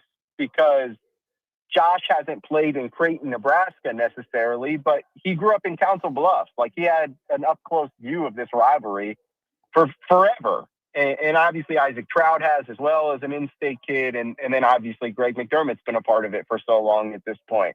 I'm like, how different is this? Because we get the schedule every year, and most people assume that it's Creighton's game, right? Like, I think the last time Nebraska, please correct me if I'm wrong, the last time Nebraska entered this game, like, heavily favored as the clear favorite, if you will, was 2018.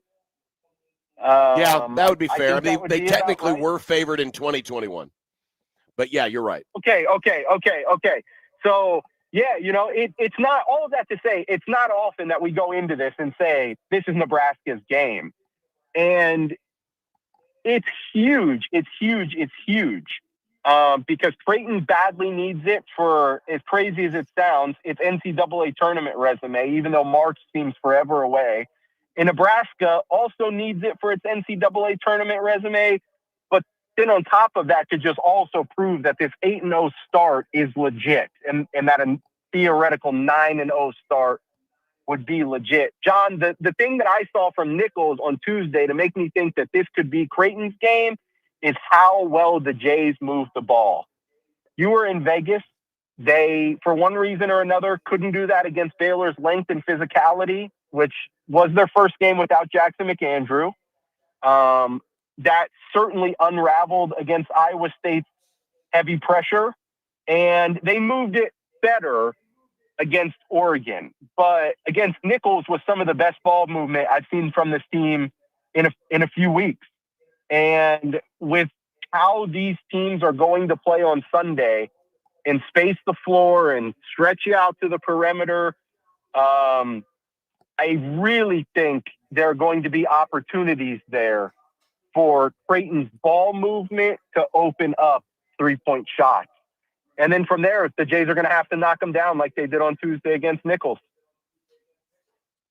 John, I want to go back to the rivalry component of this because my partner, John, he, after the game on Tuesday against Nichols, he was talking to a couple of players. And, of course, this is going to be the first time that they have played in this game. And it's like that for you know, some of the roster. I wonder if you are viewing that as like a glass half full, as in like, hey, they can kind of go in and play loose and free and all the pressure is going to be on Nebraska given their undefeated start. Or do you view it more as a glass half empty because this is going to be – Gonzaga was a great atmosphere. This is also going to be a special atmosphere on Saturday. How are you viewing it from that Creighton perspective? Yeah, I'd probably say I've cut the glass in half, if you will, because, yeah, it's different. Like Greg McDermott mentioned, you know, he's like Blake Harper. He's from D.C. Do you think that Blake Harper grew up having any clue about the Creighton-Nebraska rivalry? No, not at all. But Do I think Blake Harper wants nothing more than to win on Sunday? Absolutely. So, no, it's weird. It's so weird because I've asked myself the same thing. Like, does the rivalry do rivalries, period? But obviously, as it pertains to this one, like, does the rivalry still have the juice it once did? Probably not, because you don't have program stalwarts all too often anymore. So guys aren't playing in this game for 3, 4, 5 times. And a lot of these guys play AAU and stuff, and are friends. And as we've seen on both rosters, some just have no clue the magnitude of the rivalry. So it'll be a little bit of ignorance is bliss. I think people on both sides will probably have a little bit of pressure. But I truthfully, in this era of college basketball, I don't know if the pressure will be because of the rivalry so much as the game itself, at least to the teams. John Walker of Omaha.com, the World Herald covering the Jays. Of course, Creighton, Nebraska, 4 o'clock Sunday afternoon from Pinnacle Bank Arena. Interestingly enough, even in the games they lost in Las Vegas, John, Creighton's three-point shooting was better than in any other game they had played prior to that. And then, of course, on Tuesday night, they go off for 17 of 34. So it feels like the three-point slump has somewhat normalized. But where do you think the actual truth lies when it comes to Creighton's shooting ability with this team?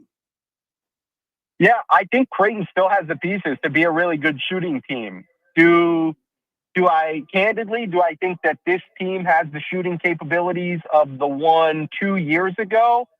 Absolutely not. And maybe I'm wrong.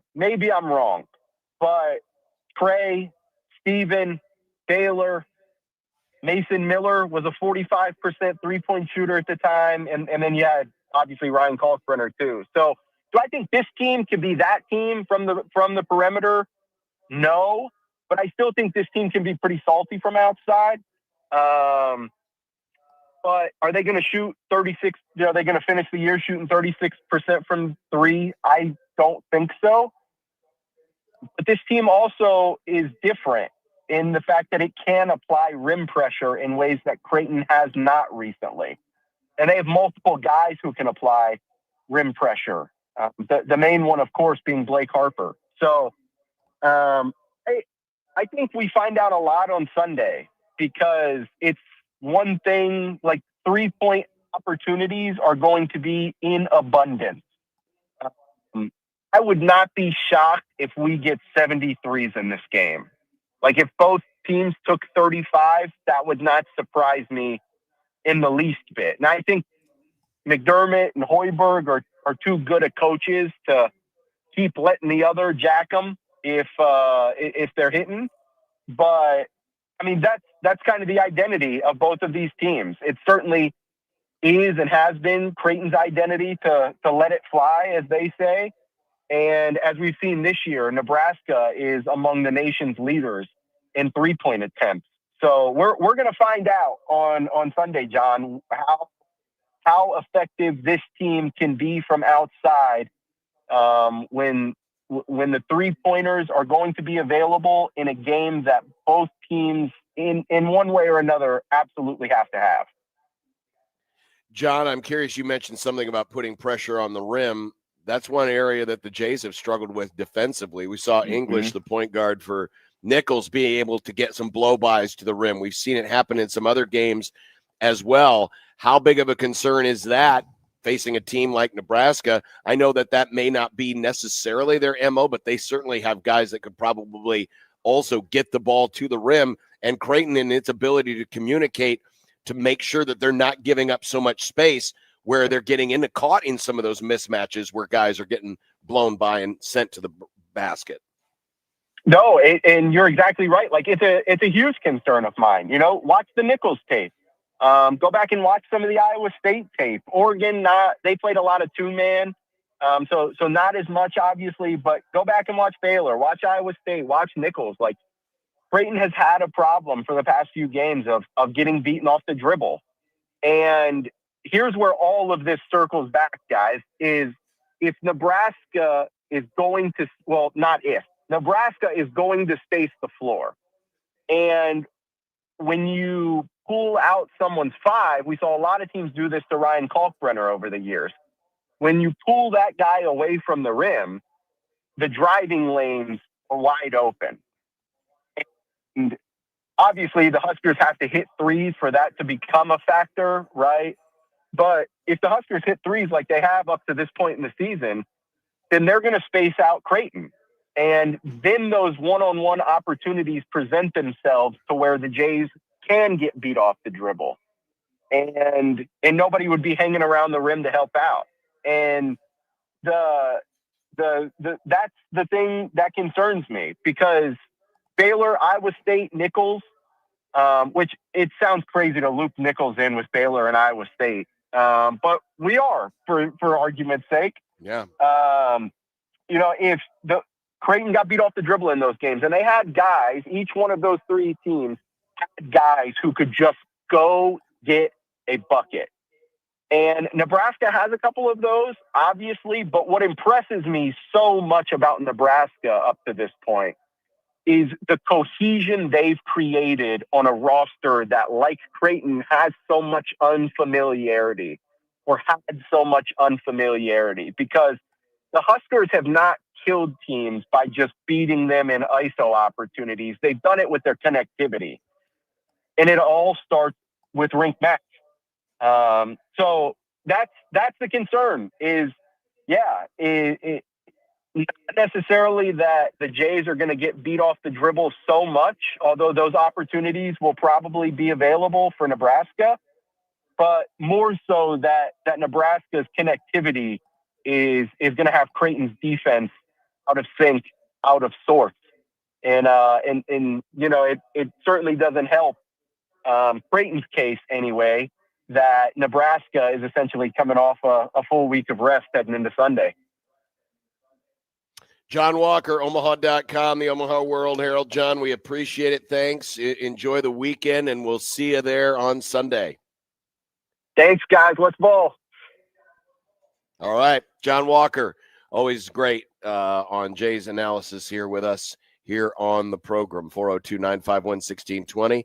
I mentioned we have our poll question up. Mm-hmm. How's that going? 79% say Nebraska wins on Sunday. Ooh.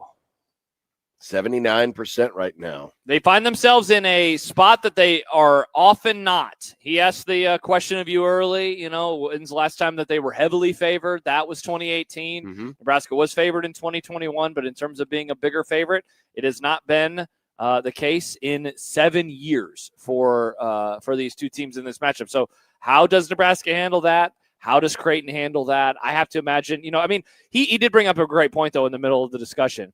Teams are both playing, of course, for their tournament resumes. Not something we really say with Creighton this early in a season ever.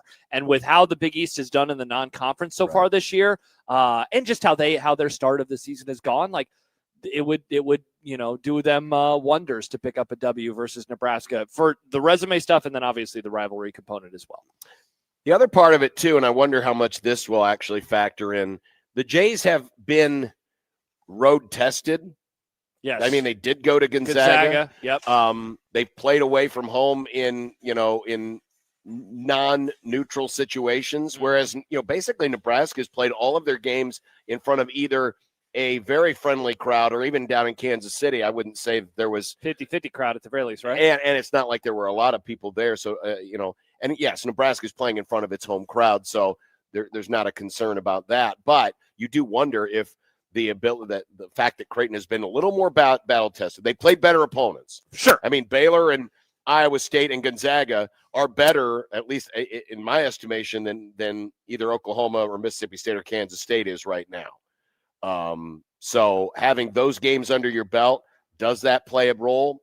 I don't know. Your injury situation, how does that affect Creighton going into this one? Well, but also Connor Esiason now. Connor Esiason is out, Yeah. and this will really be the first game without him. Yes. And it was already a Nebraska bench that was not as deep as Creighton's bench. They don't play as many guys typically as CU does. So, yeah, there's a lot of interesting development and plot points that are going to go into this game. Yeah. But I understand why the vote is the way it is, and like I said, I think this thing will probably be in the 7 to 10 point range when the line comes out sometime tomorrow afternoon. Funny, you put this poll question out like a week and a half ago, or before Nebraska had played their last 2 games. I'm guessing that number is even closer to like 90%, but then they play a couple of bye games. They don't look very good doing so. And right. I certainly think you can make an argument on why. Is it because they're actually not as good as their record says they are, and that they were able to close out a couple of games very well, by the way, against Kansas State and Oklahoma? Or was it because the juice wasn't in the arena? Their level of play kind of dropped and matched the level of competition, and that it will return on Sunday. I'm excited to get that answer, because if Nebraska does win this game, even with the rough start for Creighton, like I do think if you're a Husker fan, you can start kind of looking ahead into the future and wondering what's possible and how many wins can they pick up before X and before Y. We are here at TJ Maxx at Westwood Plaza. We're inside the vestibule next to the Family Eye Care by Dr. Michelle. Oh, they're doing great work over there.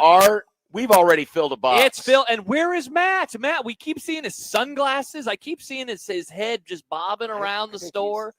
Is he buying something? Is he buying some shorts? Is he like trying to pick up women or I something? don't know. You never know with Matt. I mean, he's weird. He kind of Matt, weird. We had someone bring us a bike. A bike. Come on. We had bringing us a bike. We got to be kicking the butts of the other stations that are here. I don't think anyone else has gotten a bike. That's right. Shout out to 1620 The Zone and our Shout great out to listeners. 1620 The Zone, and shout out to the newest Weasel Tipster.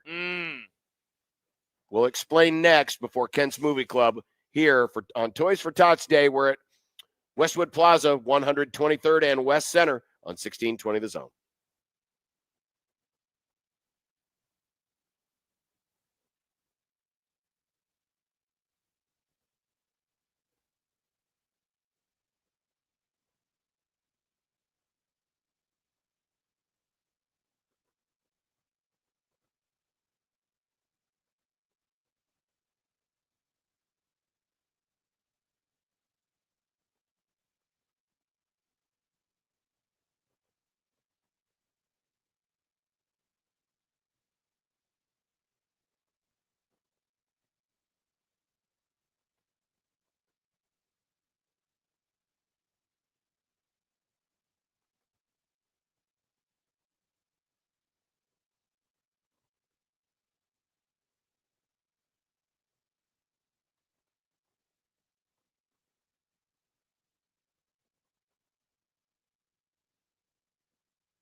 Bye-bye. Look at this, the dynamic duo of Joey and Peter. Look at them. Yeah, look at Joey. Yeah, look at Joey. Look at Joey. Peter, we also have this bike Hey, if yeah. you want to bring that out too. Yeah, that someone brought us a bike. Yeah. Someone brought us a bike. That was Jay, I believe. Jaysker Jay. Yeah, Jaysker Jay. Shout out brought to you, us a Jaysker brand Jay. new bike. Nice. A brand new bike. But is that for the Toys for Tots? Nice. Oh, thank you. Oh, let's go. Like little race cars. That I love is it. awesome. That's awesome. Yeah, they just took the other one, so you can be the first one to put it in that box. in right the there. new box. Yeah. Nice. There we go. Thank you very much. so much. Appreciate your kindness. Oh, that's awesome. This is the perfect place, man. This People is find- awesome. Enough of the Barbies. Yeah, enough of the Barbies. But yeah, I'm going to. Oh no, did we have a disaster? Oh no, disaster! Oh no! It was too full. That's how the Packers game is going to go for Joey on Sunday. Oh, that's a bummer. Well, Thank you very much. Well, they'll figure it out. John, is that an allegory for how things have gone for Pat Kraft over the course of the last couple of weeks? Yes, it is. That's a great transition. Oh, man. A weasel tipster has shown up at Penn State. The same weasel tipster who leaked the audio. Now, I have a theory on this that we'll get to momentarily, but apparently some audio of Pat Kraft talking to Penn State players recently got out into the ether. We're just going to play you a couple of the clips here. Okay. But I haven't heard these yet. I'm excited. This one, the first one, Nick, we'll do it was basically Pat Kraft saying, I can't mess up this hire because I'm finished if I screw this up. Nick, do you have that? Go ahead. I want you all to know, too, if I don't get this right, my career is over. Understand that. If I don't hire the right person, my career is over. So it's very serious to me. This isn't like what people just think. You all are going to graduate and move on. If I don't find the right person, in 2 years they will fire my ass and I don't get another AD job. How could you up Penn State? And now, who is he speaking to in these? He's talking to players. This is nuts. It's so crazy to me. Why is he talking to them like that? Why is an athletic director talking like that to his players? Now, I don't know exactly how long the raw audio is. It was part of a longer podcast, and the host was kind of interjecting, in between bites. So I don't know exactly how much audio out there was or how long was recorded. So but this, weird. This was another interesting part.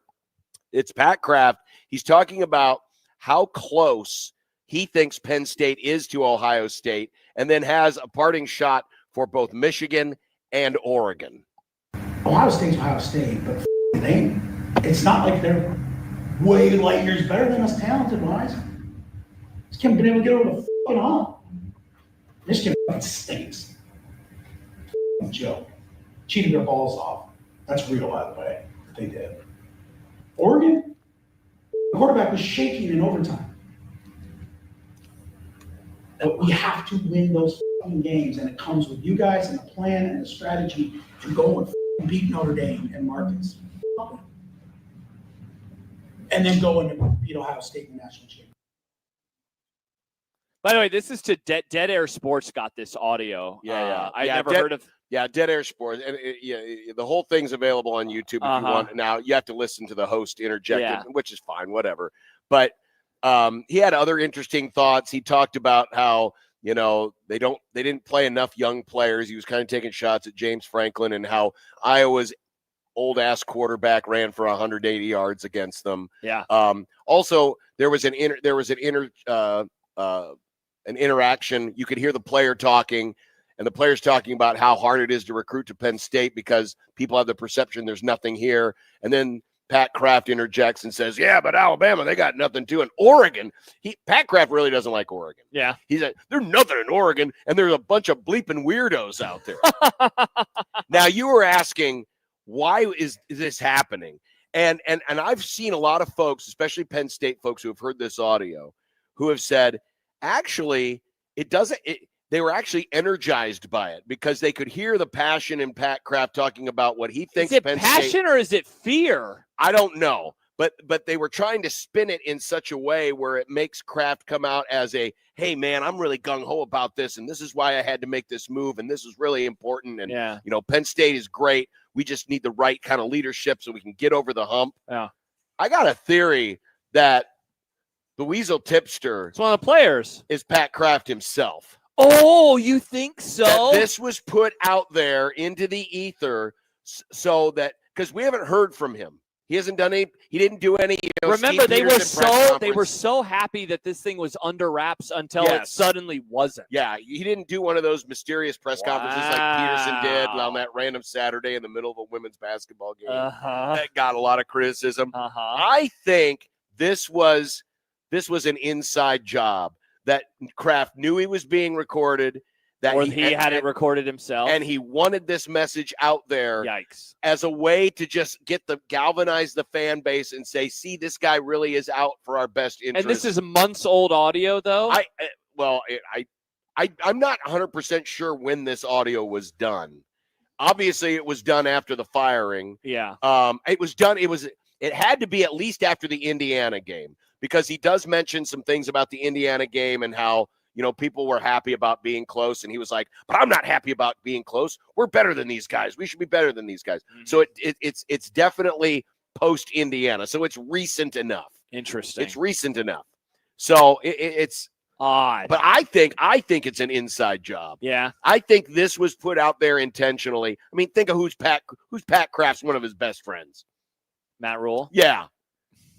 Are you saying because using the media a little bit to try to get people? I mean, it seems a little more odd than leaking a halftime video, a halftime speech video. And how about? But it kind of is out of the same playbook of trying to get the fans to understand this is what I'm thinking. This is what I want to do. And here's me being real with the fellas. Here's me being real with the players. I think it reeks of desperation. That said, in the end, the fact that they were able to fall behind backwards into Matt Campbell is unreal. I mean, that was a guy, he has been, to quote Bill Moose, the pick of the litter for so many coaching searches over the years.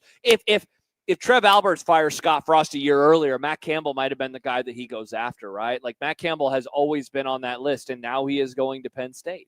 I don't know how he did it. It's a great hire. It's a great hire by Penn State, and I think that he has the chance to do a really good job there because I think that he's a really good coach.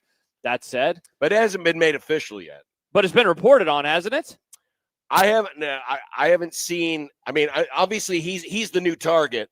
And it sounds like there's movement in that direction, but I have not seen any reporting official that says it is going to happen. Okay. Not yet anyway. But it seems like it's as close to the finish line as Kalani Sitake. Well, then I guess we'll see if that ends up being the case. That's a good point. Yeah, I mean, all the language is certainly leaving the various reports like an out if it doesn't happen. Yeah. They're nearing the end. They're working towards finalizing. It's a good point, though. You're right. If at the last hour, at the 11th hour, this thing could fall apart. Maybe various reporters are getting angry phone calls right now saying that they're now further away from the contract negotiation than they were 24 hours ago. Well, someone in Ames can take the responsibility of having it not be their story to tell. Not their story to tell. Kent Wolgamon is coming up next. The movie club, The Mask, is our movie this week. We are collecting new unwrapped toys for the Toys for Tots campaign. We'll be here until 6. We're here at Westwood Plaza outside the TJ Maxx and the Family Eye Care by Dr. Michelle. Come drop off your toy in our box.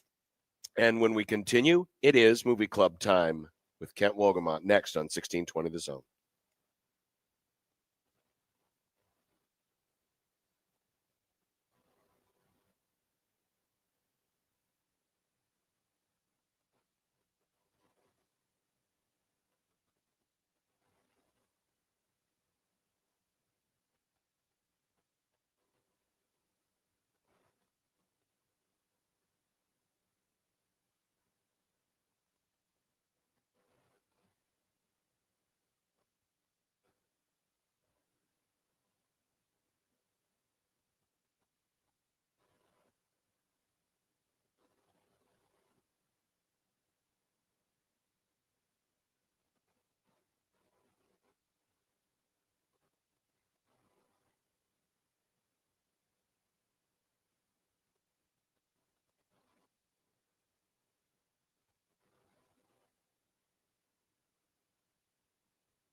Friday, the final day of the week.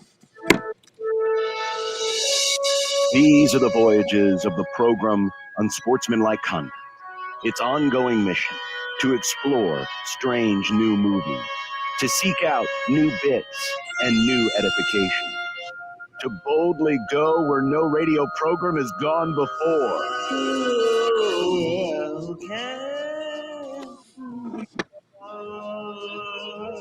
It's okay.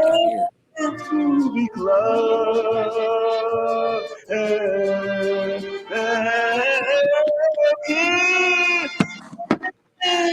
Movie Club.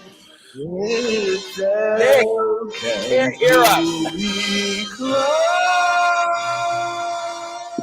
Why were you talking during the Says open? he can't. Because Kent can't hear us. He was trying to let you know by pointing at his ears. Oh, I didn't that see he that. can't I'm sorry. hear us. I'm juggling. He's juggling. Hang on. We're getting there, Kent. He's juggling.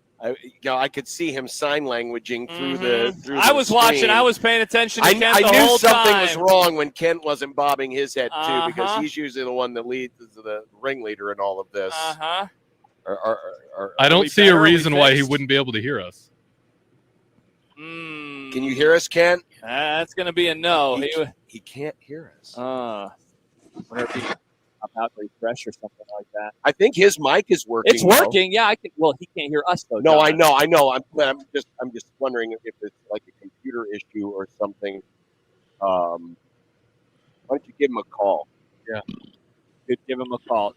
Just tell him, Nick, to hop out and hop back in. That'd be my guess. Sometimes StreamYard is a little funky, and you just got to refresh it. This happened many a time with our friend Mike Schaefer, where he couldn't hear us, and he would just refresh StreamYard, and then he could hear us again. Oh. I don't know why. Why wouldn't the I don't technology? think this is ever. We just heard Ken.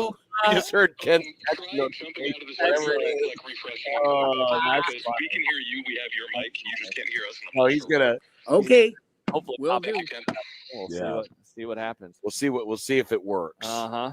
Either that or we'll just call him. Yeah, we could just do that too. Yeah. Yeah, Keena says this is amazing. Yep. It is. We're And she gonna also try. adds, it's like every work.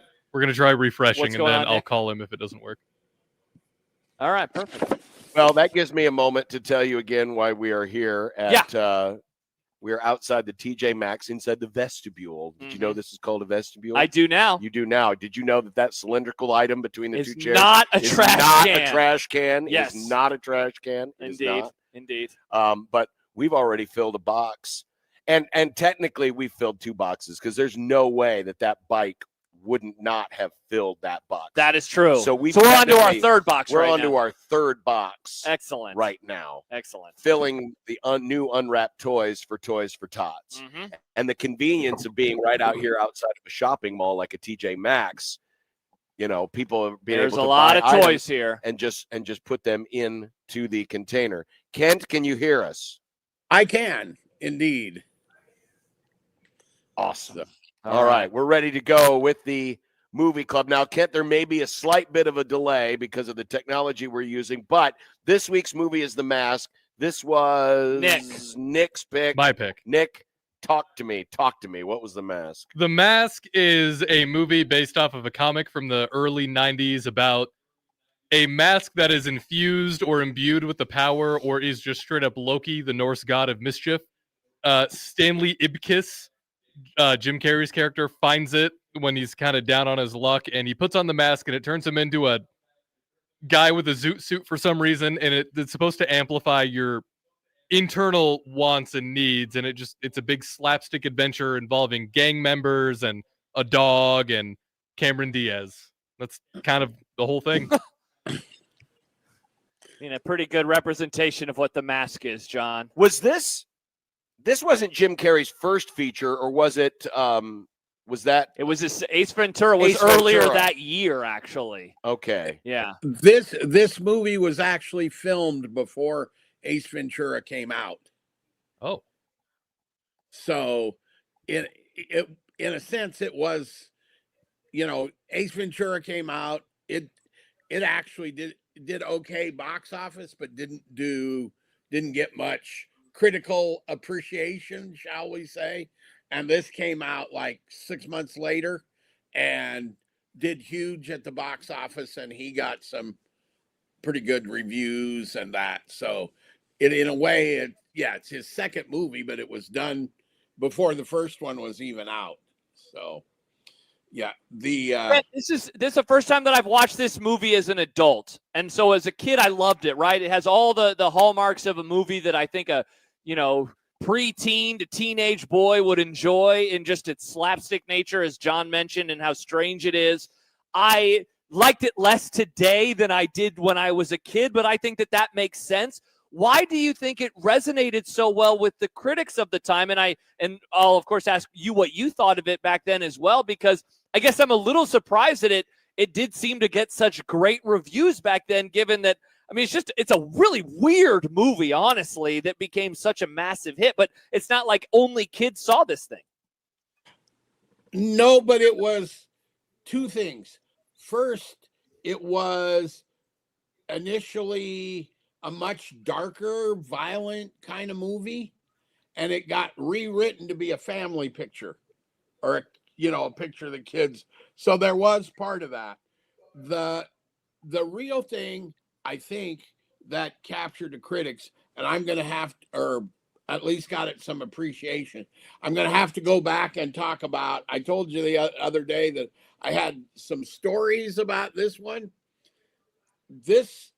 Back in the day, we used to see what they call exhibitor screenings, or, I used to see those rather than press screenings, because the Douglas Theater Company had screens in Lincoln and Omaha, and they would bring in all the movies, and we'd see them like a month before they opened.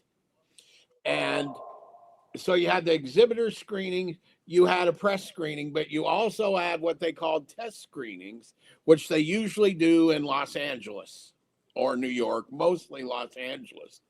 And that's when they show essentially unfinished films to a general audience, not people from the industry or critics or anything. It's like you could get dial the radio station and get 2 tickets, but this is way before the movie's finished.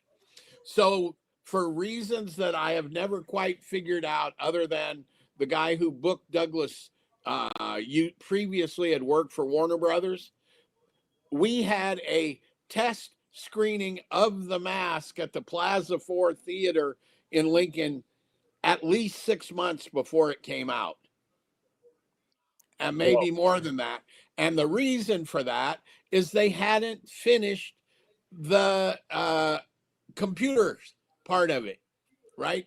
Anything that was CGI in there, and we didn't even have CGI, did not exist as a term then, okay? But anything that was computer generated had largely not been done when I saw the movie the first time.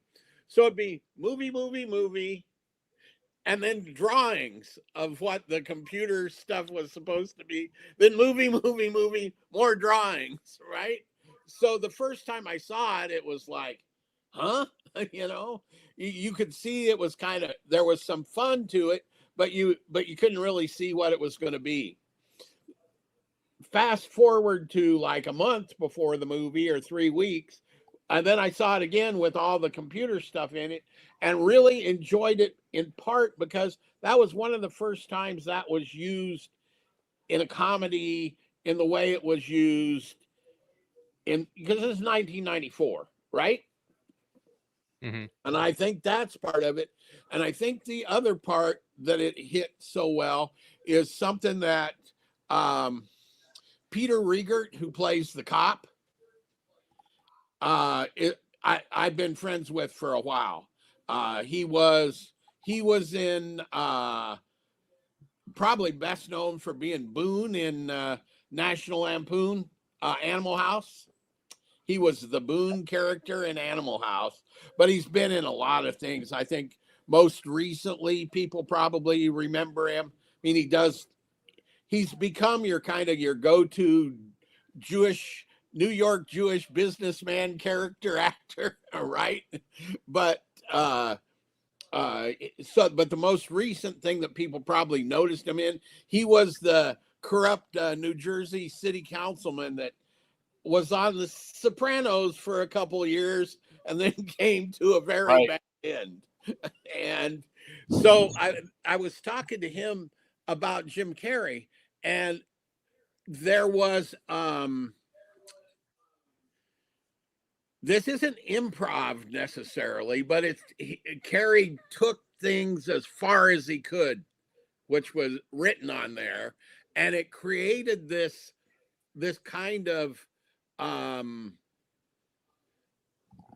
character that captured people and captured even though the movie isn't great, right? This was a grade B, a 3-star movie, but Carrey got raves for his performance, and Riegert said it was because he took everything in the whole, anytime he had a chance, he took it all the way to the edge, right? Didn't ever play anything, quote, safe. And Riegert said it's great to act against somebody like that if you know that's what they're going to do. And the other thing that he said that makes some sense is this was not a movie star picture when it came out. Carrey hadn't had a movie out. Cameron Diaz, this is her first movie. Mm-hmm. Riegert was the most experienced person in the cast, and he said, okay, if I'm the big star in the movie, it doesn't have any stars. Yeah, Kent, one of the things that I think stands out to me on the rewatch is it's a rare movie where Jim Carrey can have his cake and eat it too. He gets to play the straight man, and that is traditional Stanley Ipkiss, and then he gets to play the mask version. And so, he turns it up. He goes past 11, right, when he is the mask. And then he is a fairly normal dude, and so that was the part that I very much appreciated. Man, when Jim Carrey had it going in the 90s, that guy was something else as an actor and comedic, the goofy crap he could do with his face and all those things. Yeah, and he was. Yeah, I thought. I just went brain dead. The Andy Kaufman film that he did. Oh, Man in the Moon. Man in the Moon. He was spectacular in that, and it was. He doesn't play the straight guy in that, but it was the same kind of performance. And yeah, he was there for 5 years, 6 years. Maybe not much longer than that, but however long that period was, he was great, I thought. Yeah. Mm-hmm. Nick?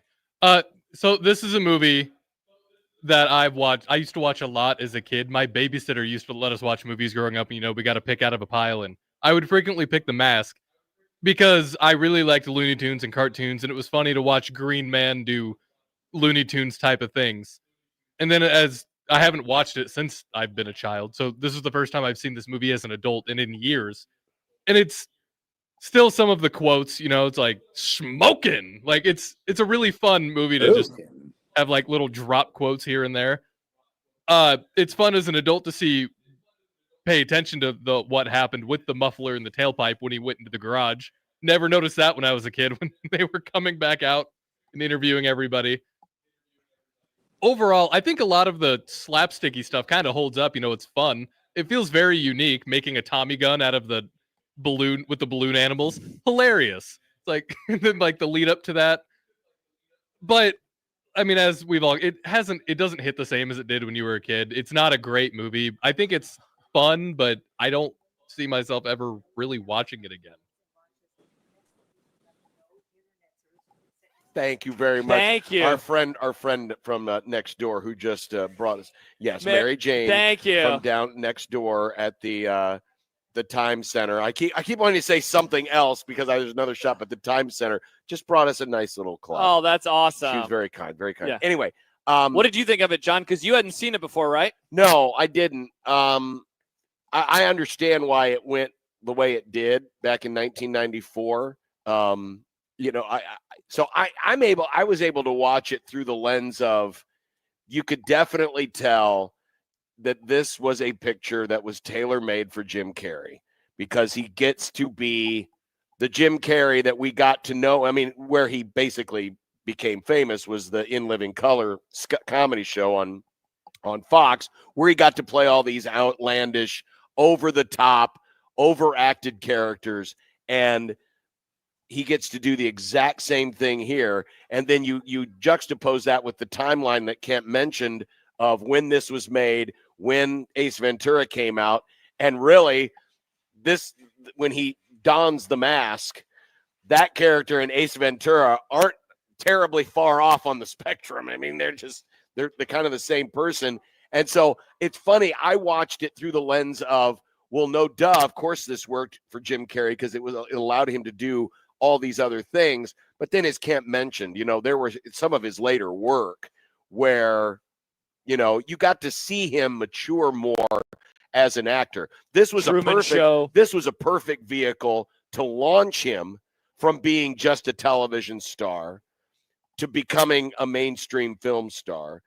And so I kind of watched it through that lens because I could see where all that was. The part I wanted to talk about was Cameron Diaz. As Kemp mentioned, this is her first feature film, and you can see exactly why she boomed into a big star right after this. I mean, when she walks onto the screen, obviously, takes all of the attention away from everything else. But I thought, especially for a first role, where I believe she was just a model prior to this. She really didn't have a whole lot of acting chops, but you could see a little bit of what then eventually made Cameron Diaz a bigger film star, not just for the looks. So it was kind of interesting to see, why she made such a big hit with this, but then you also got to see little pieces of how then she went on to be a bigger, comedic actress. And we all know, when Something About Mary came out, that's when everything just blew up for her. Interestingly, when she was cast, this picture was written that the character was a good girl who is actually bad, right? She turns negative or is underlyingly, and they rewrote it because she was so Cameron Diaz to be a good girl all the way through. So they even changed the character for somebody that had never acted before, which is really unusual. But it was also, this was a non-movie star movie. This was a relatively low profile type movie that came out before Jim Carrey became Jim Carrey, right? So it's interesting that it's how it came together and at just this fortuitous time for the two of them, I guess. So Ken, why did it pop in 1994? It didn't have star power because it was funny. And it was this, this green guy or guy in the green and the mask and all of that. When you hadn't really seen that much before, because these effects, go look at a 92, 91 movie and look at this movie. And visually, this is a jump to create a character that was believable. It looked like he was the same guy, right? Mm-hmm. It didn't have that, this is clearly a artificial, creation. It felt real. And I think those two, and it was very funny, and kids could go. Okay?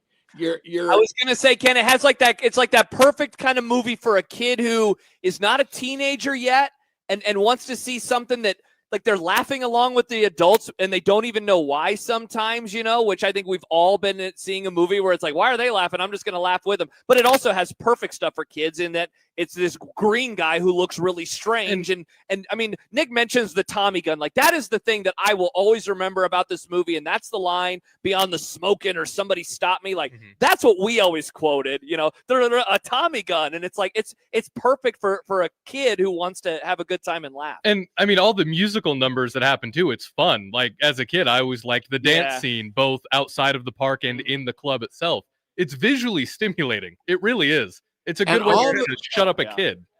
And all the slapstick stuff appeals to kids That's you can timeless. make a slapstick movie tomorrow Mm-hmm. and be as stupid as you want to make it, and you'd still get a nice selection of kids going to see it. It's it's ideal. It's been that way since the Three Stooges or wherever you want to go. So I'm curious, Kent. Are we kind of missing that today? Could there be an opportunity for that to come? Because I'm trying to think. I mean, what modern films today kind of fit in this slapstick role? I can't really think of anything off the top of my head, but I'm a little surprised that maybe more of that hasn't come back. I can't really think of anything recent either, but it always works. I'm surprised you haven't seen anything. I mean, even this isn't necessarily complete slapstick, but the Naked Gun reboot this last summer worked, right? And it's that same. It comes out of a similar comedy styling of. That was a 90s movie, wasn't it? Late 80s, early 90s? Yeah. So I think that, that would be as close to anything I can think of, but it's not really slapstick, but it's somewhere in that. And Kent, we didn't review, obviously, we didn't review that as part of the show. It was a new movie. I went and saw it in the summer, and you obviously saw it too. I thought that was dialed back a bit from Leslie Nielsen. Oh, absolutely. I mean, it still had the same general humor, but it felt like the knob had been turned down to like 6 versus Leslie Nielsen's version, which was like a 10.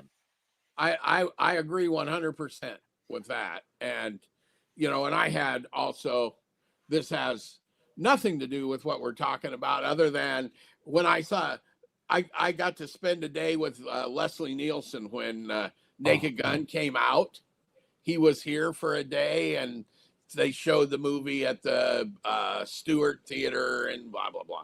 And I spent probably 6-8 hours with him that day. And I loved the movie, and he was great. He was everything you'd hope the guy to be, right? And so I'm very prejudiced in favor of the first one, I guess you would say. I agree. That's so cool to hear too, because sometimes you hear about certain actors and they come across as very likable on the screen, but then they end up being jerks behind the scenes. And I'm not surprised that Leslie Nielsen would be like that. The biggest surprise about Leslie Nielsen, he's 5'8". Really? Yeah, he looks Really? I thought he was tall. I know actors are usually way shorter than you would ever imagine them to be, but yeah, he does not seem like did not seem like a short dude. No, I thought he was tall. Nope. He's about 5'8", maybe 5'9". The other one that surprised me when I met him the first time, Stallone. I'm taller than Stallone. I'm 6'1", maybe. And I'm taller than Stallone. I'm the same height as Schwarzenegger. These guys look huge, and then you get next to them, and they're really not. Especially having been around. You've been around. How long have I been around basketball? 40 years of long time. 6'10" guys. And isn't like Tom Cruise can't like he is. He's miniature. I was gonna say he's like he's the shortest of them all, I think. Yeah, and the women are very small as well. The most of not all of them, but a lot of the actresses are like Kristen Stewart. She's tiny. I mean, she's maybe 5'1", 5'2", and when I met her, I bet she doesn't weigh 105 pounds. I mean, they're tiny, a lot of them. So fine features that really show up then on the screen is part of it. Well, that is The Mask. People are asking, because it's your pick for next week, John, are we doing Son of the Mask? Oh, God. I think it might have been like a direct to VHS type situation or direct to streaming. Wasn't even in it. Yeah, exactly. Yeah, no, we're not going to do that. I can't. I told the guys, Well, it was when it was in Las Vegas last week, and I said you're going to be shocked when I tell you what my pick is for next week. Mm-hmm. And Josh wasn't disappointed by. I definitely was shocked when you sent the text this morning. Yeah. Mm-hmm. Me too. Next week's film on Amazon Prime will be It's a Wonderful Life. Oh my, wonderful. Somebody Frank Capra classic, the Christmas classic. Yes.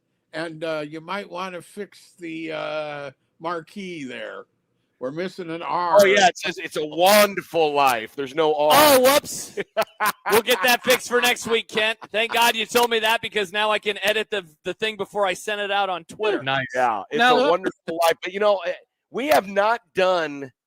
I mean, well, I thought because I got guilted because of the whole Halloween spooky month crap. I thought, okay, well, we'll do a Christmas film. And I'll be honest with you, I had seen bits and pieces, but I've never watched it. I don't think I have either. I think I know that. I'll get you the moan. Like, I know a lot of the stuff, but I don't know if I've ever watched it. I mean, I know what it's generally about, but I've never really had a chance to sit down and view it. And it's something my wife likes to watch. I was going to say, year. my mom loves this. I've watched It's a Bundy and I thought, Full you Life. know what? let's do this and appreciate something old and classic. Nice. Excellent. A bit of movie industry news that might come to impact us depending on how long it takes before this all goes into effect. Netflix is buying Warner Brothers Studio, Warner Discovery it's called now, but it's the Warner Brothers Studio and HBO and HBO Max. So HBO Max and Netflix probably by this time next year will be one and the same. They're changing the name of the app again. HBO Max goes away. It'll just all the Warner stuff will fold into Netflix. So that's going to change. And I believe that's going to be a big difference in the streaming world, I think. Yeah, it is, because Netflix is huge. Obviously, HBO Max has a lot of distribution, especially in the United States. And Kent, Netflix, of course, we know they don't want their movies in theaters. They'll put them in there for 2 weeks, and that is it. And Warner Brothers is built off of movies being in theaters. And so how that relationship ends up working out is going to be pretty interesting. Well, what Netflix is pledging is that they will have longer theatrical runs than the Netflix films, but shorter, whatever you call it, lag time between when it's in the theater and when it goes on streaming. So it may be, my guess is you'll get a month in the theaters and a month and 1 day it goes on streaming, right? So you won't get a 2-month run before it goes, it'll be very standard, but they have pledged to play the Warner's movies in theaters longer, but 2 or 3 years, I think, Josh, you're right on top of it. It'll be 2 weeks. Goodbye. Let's go. Well, I, for one, look forward to Netflix being $30 a month for the ad tier now. Yeah. However, for those who have both, apparently this will be a significant saving if you're not paying for HBO Max. So we'll see. Interesting. We'll see. Now, this does not affect, by the way, the Turner Sports division. Correct. Apparently, that's being spun off to a different ownership group. So, what will make that interesting? TNT and TBS and Discovery and all the cable channels are all being put into a different group. So, because if you were thinking maybe, okay, this means that Netflix can use those cable channels as leverage to go out and get bigger sports events. Netflix does not own TNT or TBS or True TV. That's being spun off. So how those networks are going to be affected, it depends on who their new ownership is. Yeah. But that does not impact this deal from a sports perspective. But yes, from an entertainment perspective, could be very big because you've got Netflix and HBO Max essentially becoming one in the same. All right. Well, that is One more thing. One more thing. All right, Nick. Let's go, Max. No, Kent. Go, No. Max. Kent, what makes me the most nervous is so Lando has like 10 different ways he can win, right? Max only has 3, but one of those is like, if you imagine there's 3 doors, one of these doors for Max is a garage door with a big neon open sign above it. He just needs to win, and Lando needs to finish 4th. That's extremely plausible, and it makes me terrified. I've got big game feelings in my tum.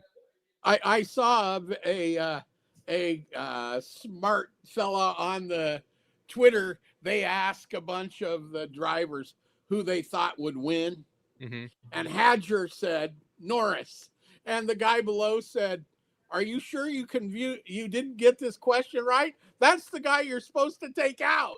Well, it's funny too because some people also asked him about who he was rooting for in 2021 when it came down to Max and Lewis, and he said he was all Lewis. He was hitting his TV when Max won.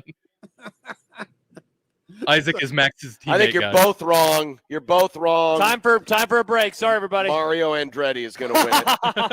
Oh, Mario. Couple decades late. Kent, we appreciate it. Next week, we'll go back in time many, many years to discuss It's a Wonderful Life. And I'll get brownie points because do you want to watch It's a Wonderful Life with me? Nice. Good job by you, Kent. Yeah. Good job by you. Excellent job. Kent, have a great weekend. Thanks. Thank you, Kent. See ya. Bye, Kent. That's Kent Wolgamont, and that is the Movie Club this week. All right, we'll come back. Connor Onion is going to join us. More hoops. He's going to be on the call for Creighton and Nebraska on FS1 this weekend. We can also ask him. He's been going around the country. I had a college football question. Yeah, for sure. Yeah, and still to come, we've got the happy hour. I think we're going to try a Super Friends Roundtable at 5:30. It worked great with Kent. It'll actually be a Super Enemies Roundtable. Oh, yeah. We can't go a day or a Friday without talking to Jack before this big game. We got to talk to him. No, we don't. Yes, we do. You don't have to talk to him. Yes, we do. More Nebraska ball propaganda. That's the last thing America needs. Well, equal time, and John. besides, he's going to be all mopey, like, and do his usual He is shtick. nervous. He is nervous. He's I've seen this and heard about this. He's going to do his usual stick. Yeah, he probably will. We are here at TJ Maxx at Westwood Plaza. Want to again thank Mary Jane over at the Times Center. She brought us some stuff. Also, too. shout out to Jerry and Kelly. They dropped off some toys a little bit earlier in honor of 1620 The Zone. Nice. So shout out to them. We appreciate you tuning in. Also, apparently, Mike was riding the bike around the parking lot. Did I say Mike? I meant Matt. Matt was running the bike around the parking lot. Yeah. Why would he get the tires dirty? Yeah. It's all free there. I know, Nick. Exactly.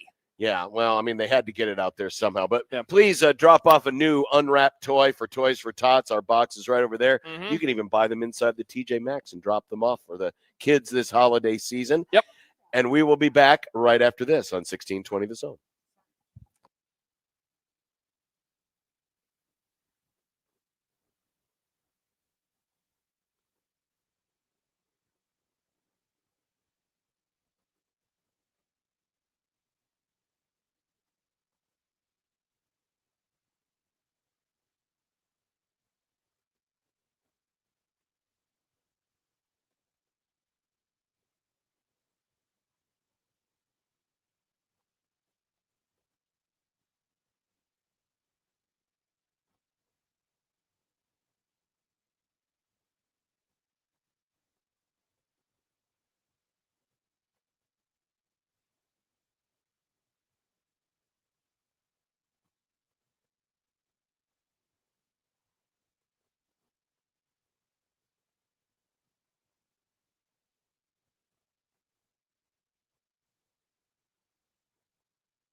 seeing all kinds of. I old friends know. of It's the drum. so great. Mail lady just dropped by. Wow. We're here at TJ Maxx at Westwood Plaza. We're picking up toys for Tots. Got a lot of great toys out there. If you can bring in a new unwrapped toy, drop it in the box. And also be here tomorrow. A lot of our colleagues from NRG Media. So I believe that's 11 to 4 tomorrow. And there is also a drop-off point out in the parking lot where you enter off 123rd Street. So you can either do it there, or at least for today, you can do it here inside of the TJ Maxx. But we are happy to be joined on the Prairie Flower Casino Zone Hotline by the play-by-play voice on Fox Sports, FS1, this Sunday. Connor Onion will be on the call with Nick Baugh for Nebraska and Creighton. Connor joining us. Connor, how you doing? Welcome to Nebraska, and looking forward to this game on Sunday. Yeah, thank you very much, guys. Good to be back on with you. Yeah, I'm fired up. This is my first one of these, Creighton, Nebraska, and hoops. So looking forward to the sellout on Sunday at PBA. It's so different because Nebraska doesn't get a lot of these, right? I mean, Nebraska doesn't really have a natural rival in football, at least this in-state rival in football. But this one's a little bit different where, you got two in-state schools going at it. I can promise you, Connor, the intensity in the building will be pretty high. Nebraska fans really don't like Creighton very much. So I hope you're ready. You might need some earplugs for this one. I've gathered that, and I'm still in Chicago getting packed up, ready for the trip, trying to pick out a tie that is somewhat neutral, trying to avoid my reds and my blues. So I'm very color conscious walking in there on Sunday. Connor, I don't know how much of a chance you've had just yet then to talk to, the coaches and the players. I imagine that's going to be as you get, closer to the game getting going on Sunday afternoon on FS1. But I wonder, as you've been studying this team, Nebraska's gotten off to an undefeated start in non-conference play. They lock this up, and, they're going to go undefeated. I would imagine it would be quite the shock if they lost one of the other ones. What would it mean for this version of Nebraska basketball in this year under Hoiberg, not just to beat their in-state rival, but to go undefeated in the conference ahead of course, all of the tests that they'll have in Big Ten play? Yeah, I think it would be huge. I think just from following this matchup over the years, too, it's interesting having Nebraska feel like the favorite going in.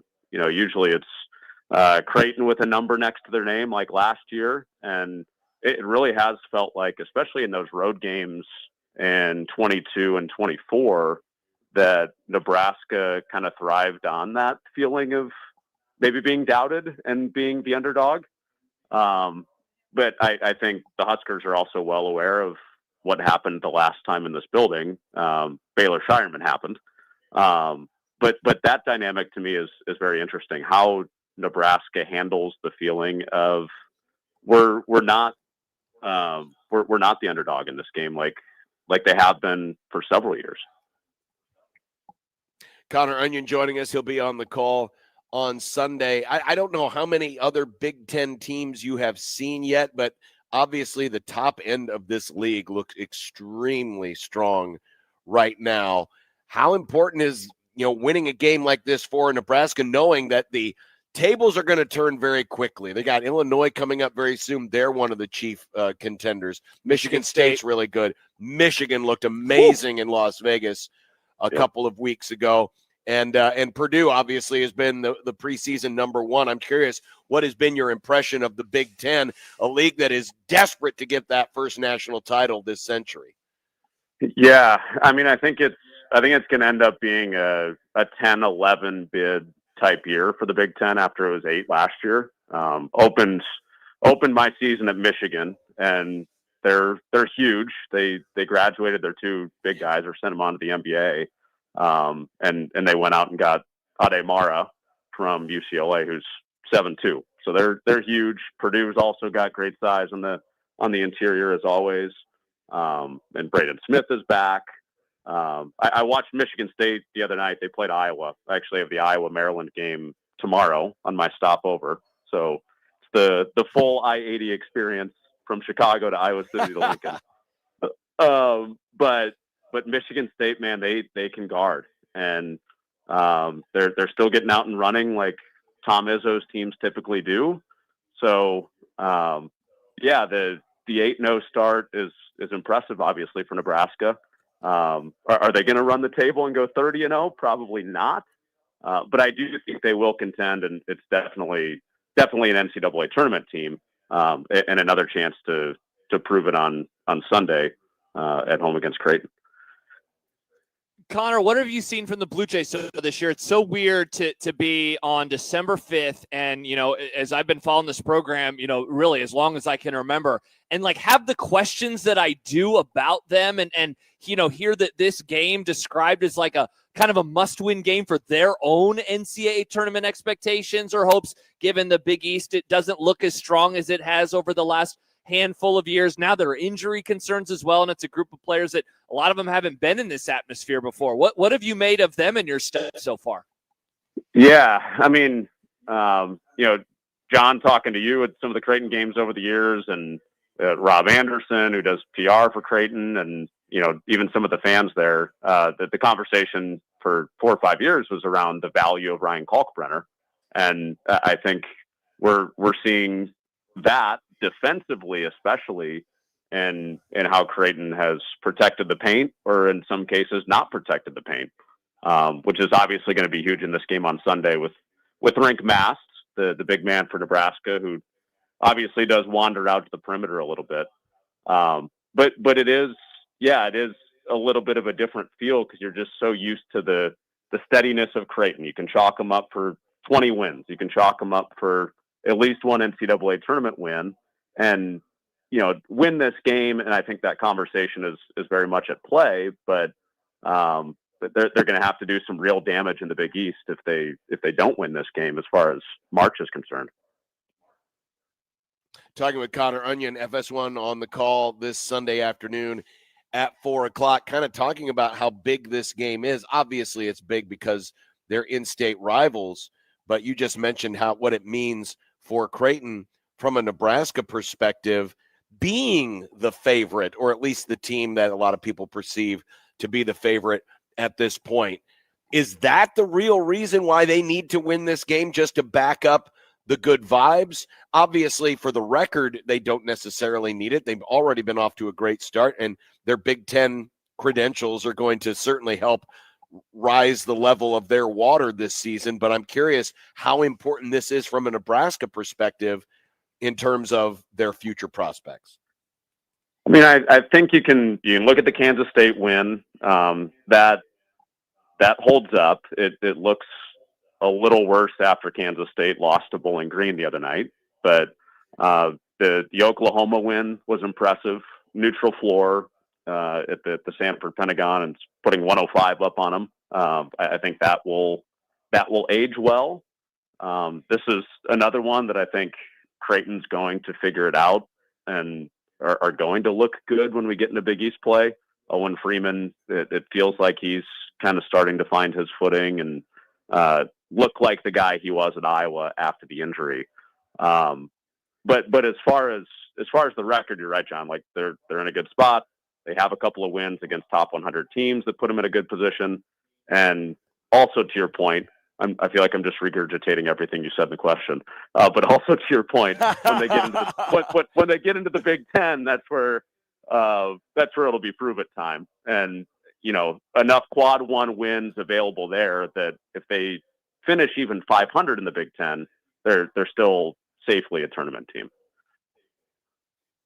Connor, I wanted to ask you a college football question because, of course, Penn State has been in the news a lot really the whole season, right, given that they fired James Franklin when they did, and you've had a chance to call a couple of their games, and the reports are that they are at least trying to close the deal at the very least with Matt Campbell from Iowa State. You saw the Cyclones a few weeks back when they took on TCU. Like, knowing what you know about him and knowing what you know about the Penn State program, I mean, after this long search, this would seem like as good of a hire as they could make, if not even still over exceeding. What would you make of a move like that if they're able to get it done?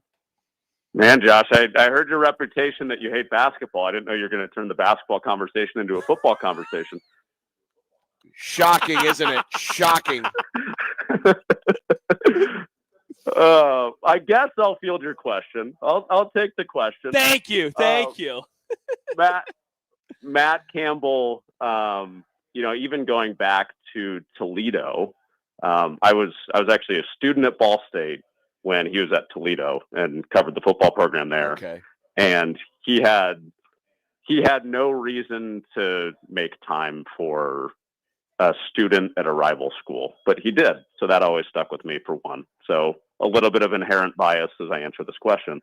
But even as he's moved on to Iowa State, the game you mentioned at TCU, they were down 8 defensive backs. They had 8 of their top 10 defensive backs for the preseason injured, and they found a way to win that game on the road at TCU. And it was the most Matt Campbell / John Haycock, who's their defensive coordinator, the most Campbell / Haycockian win ever. And how they came out with that win after they had lost 4 or 5 in a row. All their team had been injured, and they knocked TCU out of the Big 12 race. So I'm a little surprised that it's taken Penn State this long to make a play for Matt Campbell. Like, I thought he would have been a little bit higher up on the list, but it feels like every day Penn State is burning through a new name on who their coach might be, and then that coach either re-signs with his own school or gets snatched away by another team. So a little surprised it's taken this long, but I do think it would be a really, really good hire, especially considering we're past the early signing day. Yeah. Yet at the same time, as we talk with Connor Onion of Fox Sports, when the move was made in October, I'm guessing for a lot of people in Happy Valley, the name Matt Campbell probably didn't show up on anyone's radars, because you would think, oh, if we're going to fire a guy who wins 10 games and goes to the national semifinals the year before, the guy that we got to replace him with is someone who is at least at that level, if not higher. And all inherent bias aside, you're kind of your beliefs about Matt Campbell aside, I have to imagine the reaction in Happy Valley is going to be rather muted. How easy a sell job do you think this will be for Penn State's athletic director to say, hey, this is a guy I think that we can really win with, knowing what you know about Matt Campbell? I think they'll get there, but I think there's going to be some scarring from how this process went, because Penn State felt like they were out ahead of it with the fact that it was earlier in the cycle when they knew they were making a change. And when they let signing day come and go without announcing a hire, I figured it was somebody that was coaching in a conference championship game this weekend, either Manny Diaz or the big one would have been Kalen DeBoer at Alabama. But now that the report is out there that it's Matt Campbell, that makes me think that they just had a lot of people turn them down, as has been reported. So I think it'll take some massaging from a PR perspective from Pat Kraft, and you can't really you can't talk down to that fan base. It's a smart fan base. It's obviously a very knowledgeable fan base. So I don't think it's going to be received very well at first, no matter who it is, unless it's Nick Saban. So yeah, I mean, it'll get to a point, I think, if it is Matt Campbell, where that fan base will appreciate the hire, but there will be some residual impact from how it's all gone down. Connor Onion, he'll be on, you said Iowa, Maryland tomorrow, correct? That's right. Yeah, Iowa, Maryland tomorrow afternoon. Then I'm making a drive over. Tomorrow. Yeah, Iowa, Maryland tomorrow, then on his way over to Lincoln for Creighton and Nebraska. He'll be on the call with our friend Nick Baugh. Connor, we'll see you at the arena on Sunday. Good luck on your calls this week, and we appreciate the time on this Friday. Hey, appreciate it. Is Caliendo going to be there, by the way? Your good friend Frank? No, I don't think so. He's probably down in Arizona. Call. But yeah, believe me, Thank you. That's the real thing, by the way. That wasn't Frank. That wasn't Frank. Though Frank pretty much got it down. Yeah, he when nailed he it. asked for it. But Uh-huh. no, I don't think so. I'm hoping for a much I don't know how sedate things can be given the atmosphere in Pinnacle Bank Arena, but I'm hoping for a less sedate response to any officiating on Sunday. Oh, well, that was so good, man. That was so good. Well, I hope your listeners walk away from this call feeling that this was not a bull crap call. Horse crap. That's horse crap. Not bull crap. Horse crap. Oh, I messed up the line. Oh, it was a horse. Yeah, it's call. horse My crap. bad. I better hang up. Thanks, guys. Connor. Thank you, Connor. Connor Onion of Fox Sports. Oh. Here on Unsportsmanlike Conduct. That was great. He knows that I'm a football pervert. Sorry, Nick, didn't mean to put you back on the camera. He knows who I am. my reputation precedes me. That's great. I think you're concussed. I love football. Well, we all love football. I like it more though than you do. No, I just like it in a more healthy way than you. What do. does that mean? Oh, look at that. It means it's a very unhealthy way. Look at that. See how perverted you are? I'm very normal. Yeah. We have collected many toys today. We have. And I believe we'll be collecting a few more because we've had folks asking us how long we're going to be here. We're going to be here until 6 before we pack up. If you missed us today, you can always stop by tomorrow between 11 and 4. Yes. Here at Westwood Plaza, 123rd and Center.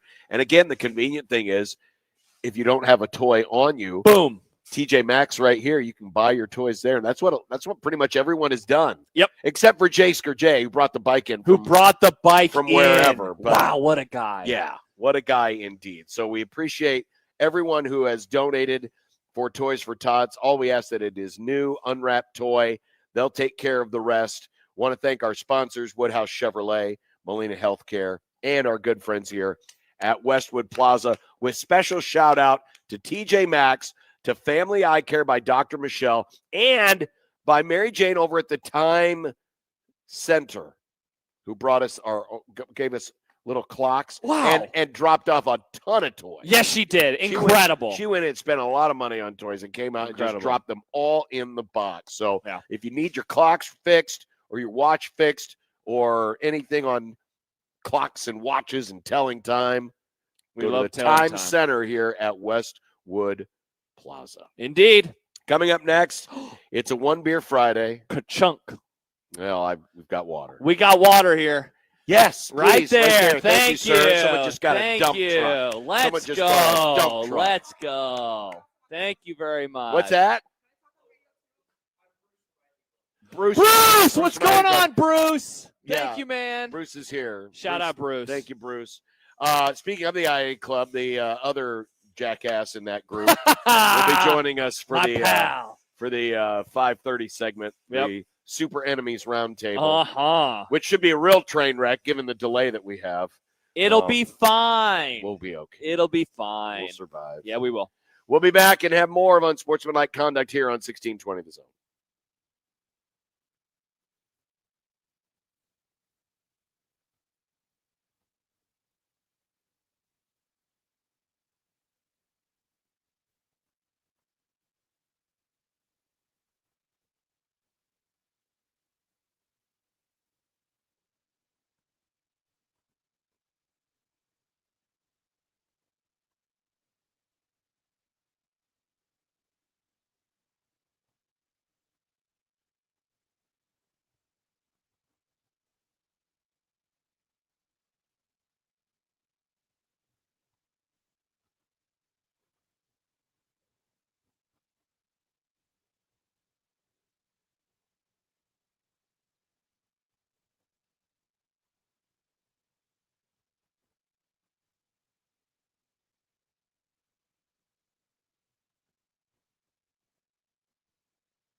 be nice to have a boat. Throw. It would be nice to have a boat. Throw. It would be nice to have a boat. Throw. It would be nice to have a boat. Throw. It would be nice to have a boat. Throw. It would be nice to have a boat. Throw. It would be nice to have a boat. Throw. It would be nice to have a boat. Throw. From your mom.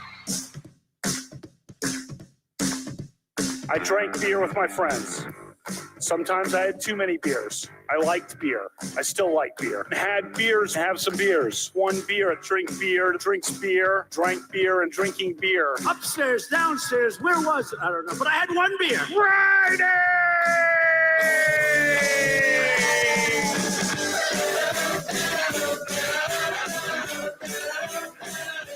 You've probably had beer, Center. Each week, Ralph Club biggest contributor.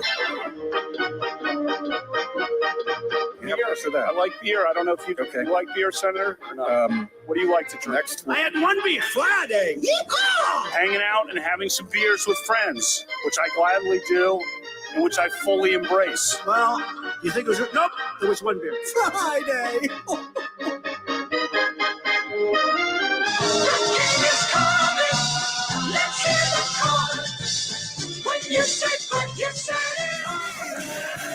It is a one beer Friday, but for us today, we're being responsible adults. Yes, we are. Because we're here at Westwood Plaza as part of the truck Toys for Tots campaign.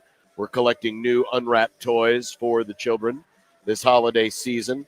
So the rest of you, please enjoy your One Beer Friday. Brought to you by Cross Strain Brewing, makers of Cornhusker Crusher, the official craft beer of Husker football. You know, you too can enjoy a Cornhusker Crusher or any of Cross Strain's great selection. If you send us a pic of what it is you're drinking this weekend, use the hashtag One Beer Friday. Send it to us in the JTech Construction Zone Twitter at USC1620, and Nick will pick one at random for a $25 gift card to Cross Strain. Awesome. You can do that all throughout the weekend in case you can't get to it right away.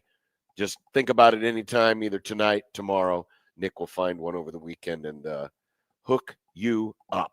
By the way, there's a lot of conversation going on in the YouTube chat right now. There's always conversation in the There YouTube is. Right chat. now, it's about Dan Campbell. It's about Matt Campbell and how good of a hire Penn State maybe is getting. There's reports that they're closing in on a deal with him. Let's see if that ends up happening. Yeah, it hasn't. That's not official. Not official by the way. yet. We've been Not talking official yet. about it kind of as if it's going to happen. Of course, Penn State was talking about Kalani Sitake as if it was going to happen. true. Nick Fact.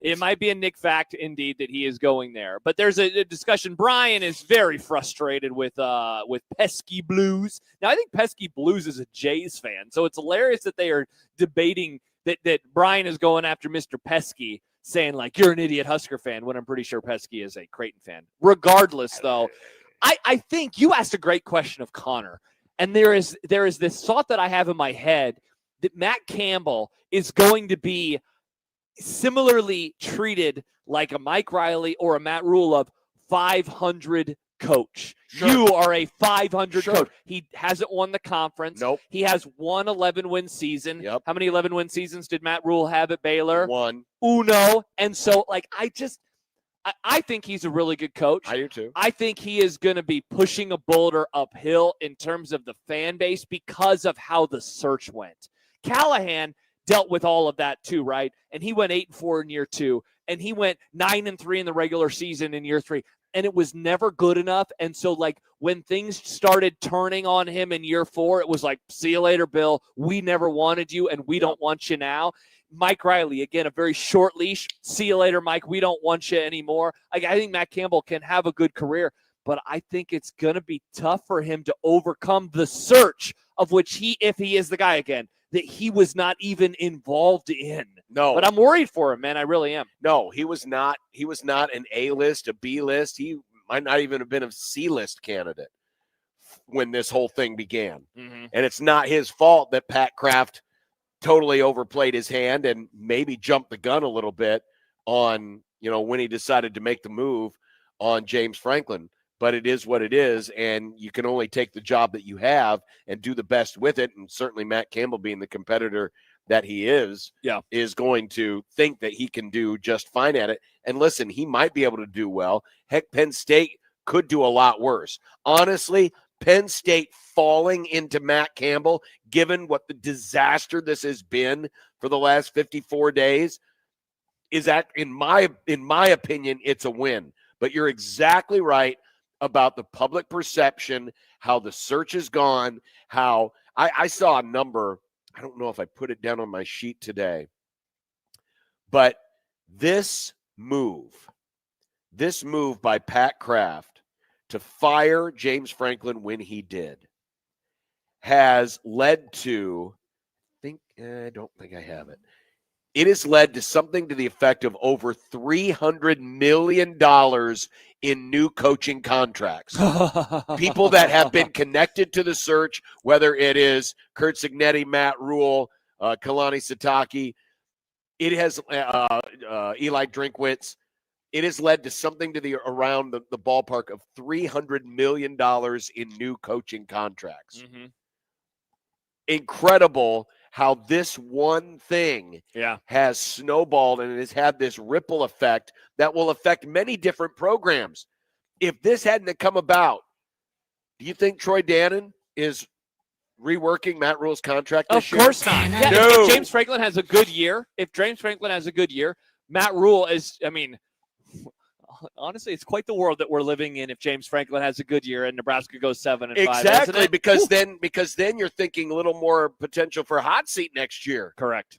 For Matt Rule. Yeah. But because of when it happened, how it happened, Matt Rule gets the extension, and now no one is talking about Matt Rule hot seat year 4 coming off of what has been a spin your tires in the mud 7-5 season. Yeah. So, it has had an impact, not just here, but in other places as well. Would Cignetti have gotten a big bounce with or without? Probably, yeah. Probably. Because Florida was still available, right?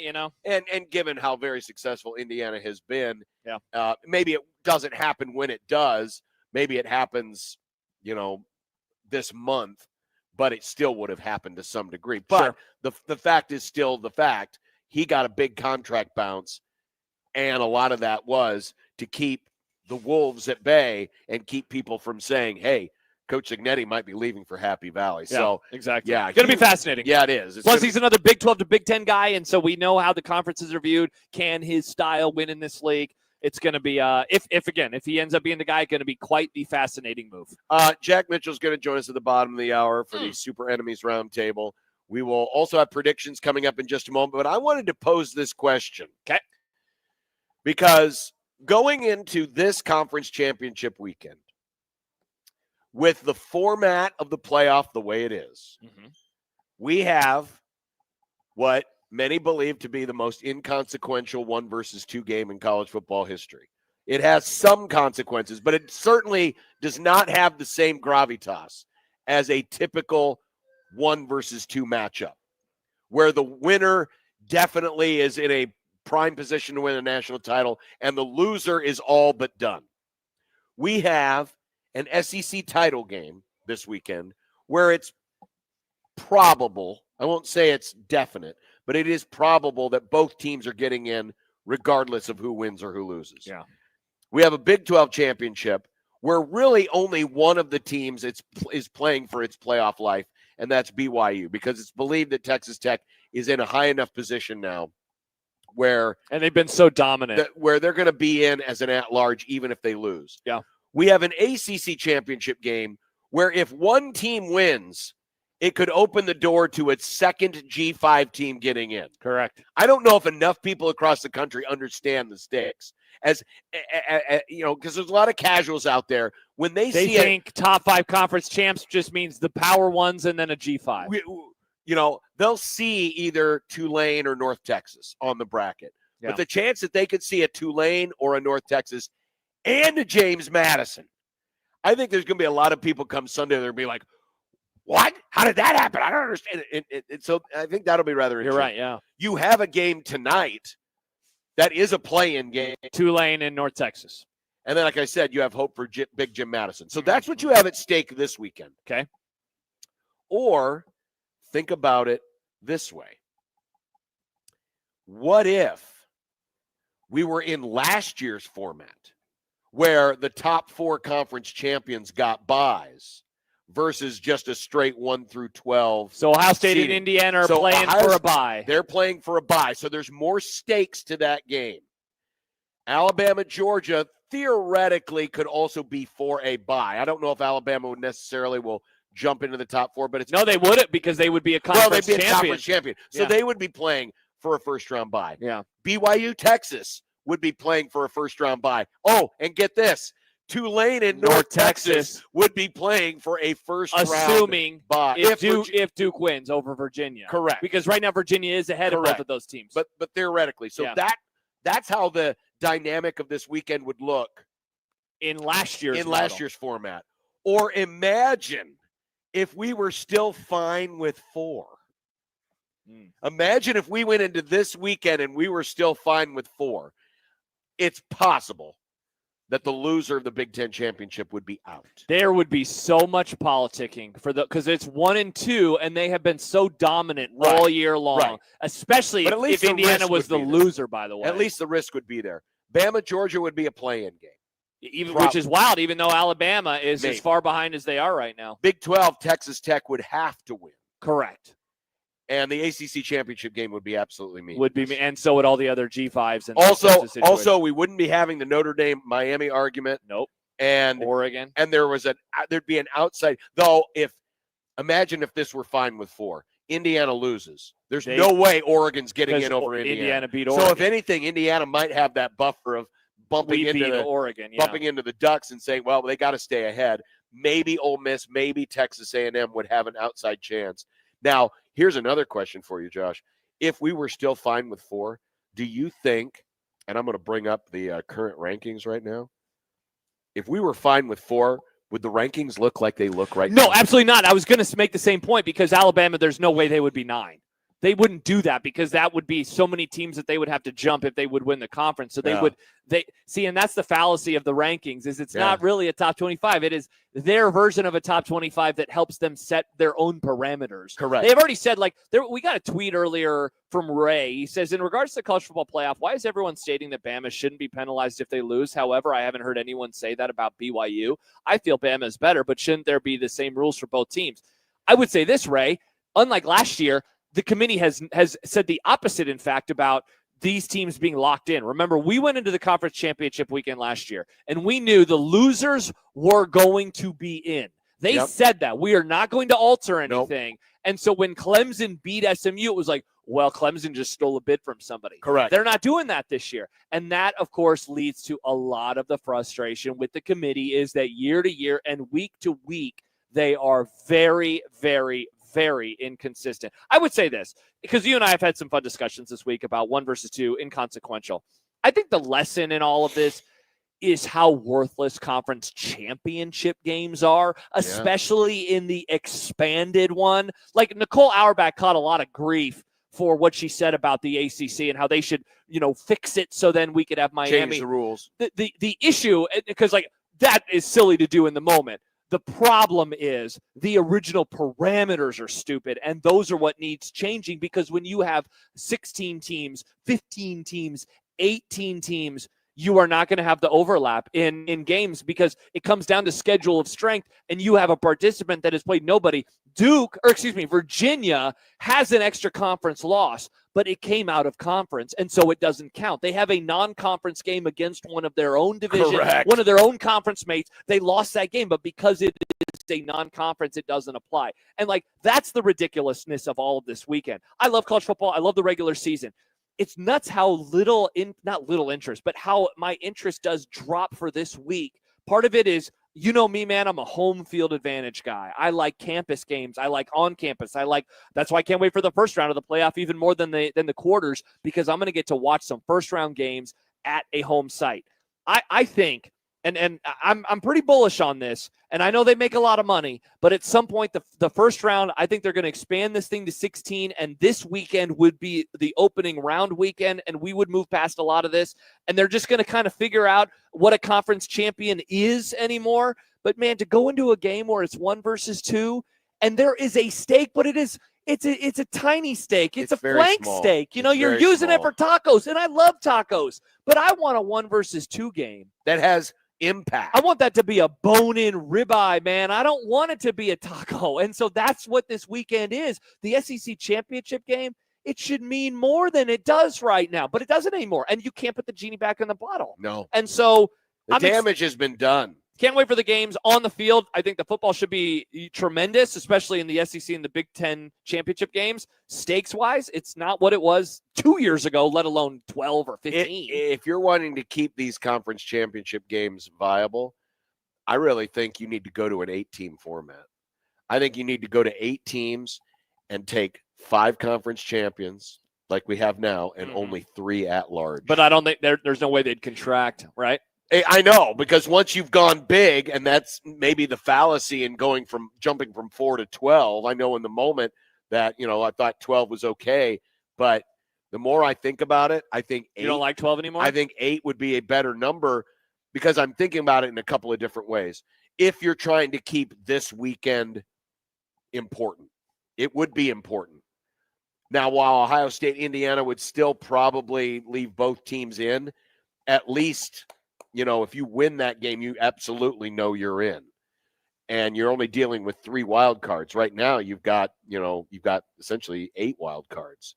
And that just opens the door to everything. I think it also, if you have fewer wild cards, it lends itself to having to schedule better in the non-conference because you've got to impress some folks. You can't just skate by on, an Indiana-like schedule if you've lost a game or 2, for example.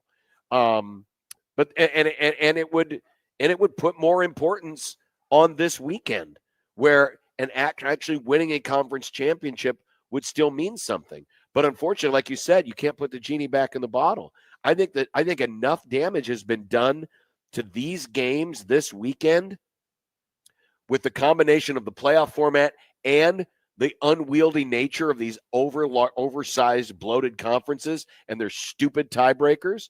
I think they've done irreparable damage. That is one of the reasons why I think Petitti's stupid idea is probably going to happen. But you know what? Here's the good thing. The tradition of conference championship games is not even as old as I am. This is not something that goes back 70 years. But the tradition of I know it winning a conference, winning sure. a conference championship. Yeah, but even then, you had tiebreakers growing up. Nebraska and Oklahoma would split, and they would, of course, have the head-to-head. But there were times where there were 3-way ties in these leagues. Like, it's not a new phenomenon to have. But at least the tiebreakers made sense. Sure. These don't make sense. I don't care about conference championship games. I don't need them. I don't need them. I'm saying if you want to preserve this weekend, you're right. I mean, it's probably going to end up going to 16, and then this weekend will get blown out altogether. Which I think I would rather protect the playoff in the regular season than I would conference championship weekend. I think that's more important. I think a season is way more important, and a playoff is more important than this one weird weekend that is now so arbitrary where a Duke can get in or a Virginia can get in, even though Virginia played a conference game and it wasn't a conference game. Like, what are we doing? It's ridiculous. Coming up next, we'll make predictions on this weekend's games and other events. And the Super Enemies Roundtable will be coming up. Also, we must crown another champion in predictions. Family Eye Care? Well, Family Eye Care by Dr. Michelle, they have as good a vision of helping people with their vision as I have in winning predictions. Okay. We're one and the same. We have superior vision. Interesting. 1620 The Zone, live from Stuff the Truck here at Westwood Plaza. Back after this. But first, Josh and John here for Underdog Fantasy as we roll on, John, into the NFL regular season. About a month left of games, and that means plenty of opportunities to go on to UnderdogFantasy.com or the Underdog Fantasy app and put together some ways to make up to 5,000 times your money. Find a game, find a matchup that you like, find a player that you like, maybe one that you dislike, you want to go against, and go higher or lower on a stat like receiving yards, receptions, fantasy points, even in there as well. And if you put those together and you're a winner on all of them, you can win up to 5,000 times your money. And the best part, of course, you can do it right here in Nebraska. You can do it in Nebraska. We've got a great promo code as well, so you can get some extra bonus plays. as you get started. A lot of games to pick from this weekend, and you can also pick from a lot of college games as well. So you can play Saturday, you can play Sunday. It is a lot of fun, and it is so simple to use. Plus, watch for those big profit boosts. You can get 30, 40, 50, 60% profit boosts. Just watch for those every day you play Underdog. But first, you got to download that app. Go to UnderdogFantasy.com or download the Underdog app. Use our promo code at sign up, 1620 the zone. Score $100 in bonus entries when you play your first $5. That's promo code 1620 the zone with Underdog. Make picks, win money. Must be 19 plus and present in Nebraska. Terms apply. See assets.underdogfantasy.com for details. Concerned with your play, call 1-800-GAMBLER or visit ncpgambling.org.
Ladies and gentlemen, it's time for predictions.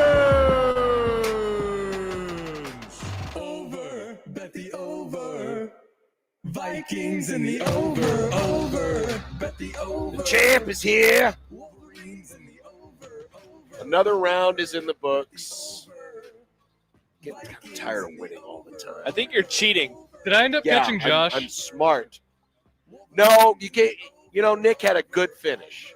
You still finished 4 back of Josh for Only first loser. Tough look for you, Nick. What do you mean? But, That's but tough he look did for have you. he did have the best final month of this round. I will say that. Okay. But the good caught news up. is for you two, we start all over. Now, this is the shortest round. This takes us through the Super Bowl weekend. So we got about 2 months.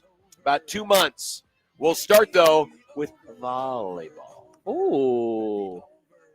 Most points that will be scored by Nebraska's opponents inside a set this weekend, 19.5. Will anybody playing Nebraska get more than 20 points playing inside of a set? You got the against box, Huskers? John. I do have the box. What about it? So you go first. That's a golf term, John. I don't know what that means. I'm going to take the under. I think Nebraska blows by both teams. Long Island and was it San Diego, I believe, is the other team. San Diego. That they might play. I'll go Over. Wow. Husker hater, Josh. I mean, I'm also going to take the over. All right. Nick and I off to 1-0 starts. I can feel the true race already unfolding. Wow. Unbelievable how much you guys hate Nebraska volleyball. Creighton and UNI. Who wins and in how many sets? Nick? Both teams went 5 last night. I'm going to say UNI in 5. Wow. Blue Jay hater Nick. Go Panthers. I'm going to say Creighton in 4. I almost did what Nick did, though. Wow. They should have lost, or they could have lost last night. Well, yeah, so could have Northern Iowa. They had to come back from 0-2 down. I know how it works. Against Utah. I know how it works. Creighton in 4. Okay. The American Championship tonight. This is a play-in game for the college football playoff. The winner is in North Texas by 2.5 against Tulane. North Texas averaging almost 47 points, 511 yards per game. Give me North Texas, baby. I'll take North Texas as well. I think I'm going to agree. I'd love to pick Tulane, but North Texas got a great offense. Big 12 championship game. BYU, 12.5-point dogs versus Texas Tech. This game can get a little squirrely sometimes. Yes, there have been a history of many blowouts. Ask Colorado. Oh, yeah. I think BYU keeps this close. I like taking the points here. I know Texas Tech is playing really well. They'll be in their home state, but this game can sometimes get a little squirrely. I'm going to take BYU in the points. Tech. I will also take Tech. I think Nick's just copying off of my homework. MAC championship, Miami of Ohio, plus 1.5 versus Western Michigan. Western Michigan. Nick? Miami of Ohio. Oh. I'm going to go Western Michigan. All right. SEC championship, Georgia by 2.5 versus Alabama. Nick? Georgia. Yeah, I'm with Nick. I think they're going to finally get it done. Kirby's beaten Bama once. It was in a natty. I think they're good. I thought they outplayed them in the second half in their first meeting. They just couldn't get it done in the red zone. Give me the dogs. Oh, boy. I want to see if I can steal the point here, but I kind of agree. I think Georgia wins. I think Georgia wins. Okay. Indiana, 4-point dogs against Ohio State in the least consequential 1-versus-2 game in college football history. Hoosiers. They keep it close, if not win outright. It's like me in college because I'm taking SIGs. Nice. Oh, wow. Well, this means Ohio State's going to win big because you're taking Indiana as well? Taking Indiana as Wow. well. Wow, I'm surprised. I think the home crowd advantage will help. Yes. I think the home crowd advantage will help. Yep. Jeremiah Smith receiving yards over under 73.5. I'm going to go under. Same. I'll go over. All right. All right. A little difference. ACC championship, Duke. Everyone's rooting for Duke, so we can have mass chaos. 4.5-point dogs versus Virginia. I'll take the chaos play. ACC, you'll take the chaos play? Yeah. I will not. Yeah, Really? You've been talking up such a big game all week. You're going to take Virginia too? Just because I've been wanting it to happen doesn't mean I think it's going to happen. Sad. I want the Cubs to win the World Series. That wasn't going to happen this year. That's true. Will Notre Dame end up being ranked higher than Miami on Sunday when the final rankings come out? Yes. Nick? No. Miami will be ranked higher. The committee is going to have so much explaining to do. Not that they haven't had an issue explaining things, because they have a big issue. I'm going to say yes. I'm going to say Notre Dame stays ranked ahead of Miami. They're going to stick to their guns. Okay. All right. So Nick, explain to us again the F1 drivers. But remember, we only have 3 minutes left in the segment. I So can you got do to that. explain fast. So it's between Max Verstappen, Lando Norris, Oscar Piastri. You can basically forget about Oscar. He needs two very specific things to happen. So really, it's Lando and Max. Max probably has the most realistic chance, but Lando has like 10 different ways he can win. I'm going with Lando. I'm going to pick Lando too. Same. Yeah. What? That means Oscar's right. going to win. Congrats to Oscar Pistorius. Bears plus 6.5 at Green Bay. The horseshoe remains stuck. Give me Chicago at the very least to cover. I agree. Packers. Do. Jordan Love, 23.5 more passing yards than Caleb Williams. Who do you like? Nick? Love. Same. Yeah, I think so. Okay. Colts and the Jags, first place on the line in the AFC South. Colts by 1.5. Give me the Colts. Taking my tingle. Jags. Colts are falling apart. Jacksonville wins. The wrong team's favored. Texans plus 3.5 at the Chiefs. I like Houston. I think that defense shuts them down, and I think they end the run. Give me the Texans. I like that hook, Texans. I'll take the Texans too, but I'm feeling weird about it. What? Oh, God. Who will be the leading game scorer in the Nebraska-Creighton game? This is for both teams. So who will have the most individual points in the Creighton-Nebraska game? Nick needs some names. No, here, I got it. I'm going to go with Rink. Okay. I'm going to go Rink. I'm going to go Peyton Sanford. Ooh, that's a good one. Because Creighton has more balanced scoring. Mm-hmm. Nebraska's more likely to have a 20 burger out of one of those guys. Sure. And the unofficial line that I have set is 7.5. Whoa. Ooh. I don't know where the line's going to be. We'll find out tomorrow. Creighton and Nebraska. Nick? The reigning crown champs. That's a lot of points. I'm going to go with Creighton. Nebraska will be a little tight. The wrong team is favored. Give me the Jays going into the vault and breaking the bank again. Like the And man. stomping out Jack Mitchell's hopes and dreams again. And sending all those Husker fans home sad again. What is it? Well, football they won't season? be. They won't be sad because, their volleyball team will win. It's a volleyball school now. That's true. Well, speaking of Jack Mitchell, he'll join us next. He will. We are live here to pick up new toys for Tots. Toys for Tots. Just drop them off here. We're here for another half hour. Nice. Oh, we're being told to be quiet now. Oh, sorry. Which is probably too late now because Jack Mitchell's coming up next on 1620 The Zone.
we are about to be joined by our friends from 16. And here they come.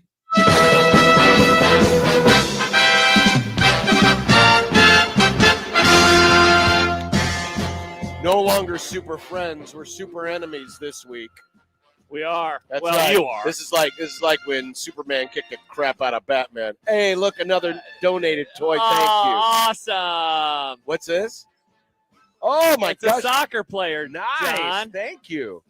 Appreciate it. You can just drop it off in the box right over there. Awesome.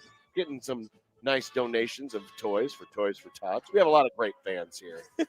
Meanwhile, Dork Boy from Lincoln. Dork Boy. Hello, Dork Boy, representing Big Money Nebraska, representing Big Ten Nebraska, representing Capital Venture Nebraska, all that stuff. You know, the mighty program. We're just little old wimpy little underdogs here in Omaha. We got nothing. We got nothing for you. You know, we're just gonna have to sit back and just listen to all of the mass superiority coming from the capital city these days. Wow, how the tables have turned. You adopted that role. Just 2 losses in Vegas did that to you? Where's your chutzpah? You are Creighton. You are in the Big East, John. Come on. Chin up. My chin is up. My chin is up. It's fine. It was once a very proud program. And I know it's unfamiliar to you to play actual good teams, but please enlighten me. Yeah, no, there was once, I believe, you guys, your team, I believe, did get. My team doesn't have an NCAA tournament win. I've heard yours has 6 or 7, many more. Many. We've got about 6 or 7 in the last 5 years, but please carry on. Well, before that, maybe like 3 more. But in any case, it's great with that. I just don't listen. You don't just get to adopt my strategy because your team is having some issues this year. That's my shtick. That's a long-term thing, and I get to do that. Nebraska is still the underdog. It will be a miracle, John. It will be a miracle if a proud program comes in and listen. They're such. Oh boy, where do I even start with how well established that program is? The success they've had historically, right? That postseason success, John. I don't even know what that is, but you bring that into Pinnacle Bank Arena, and that is going to help you score lots and lots of points, I'm sure, on Sunday. Well, there probably will be a lot of points scored in this one. This actually might be a high-scoring game because now Nebraska's, shooting the 3 like Creighton does or has now. Used to.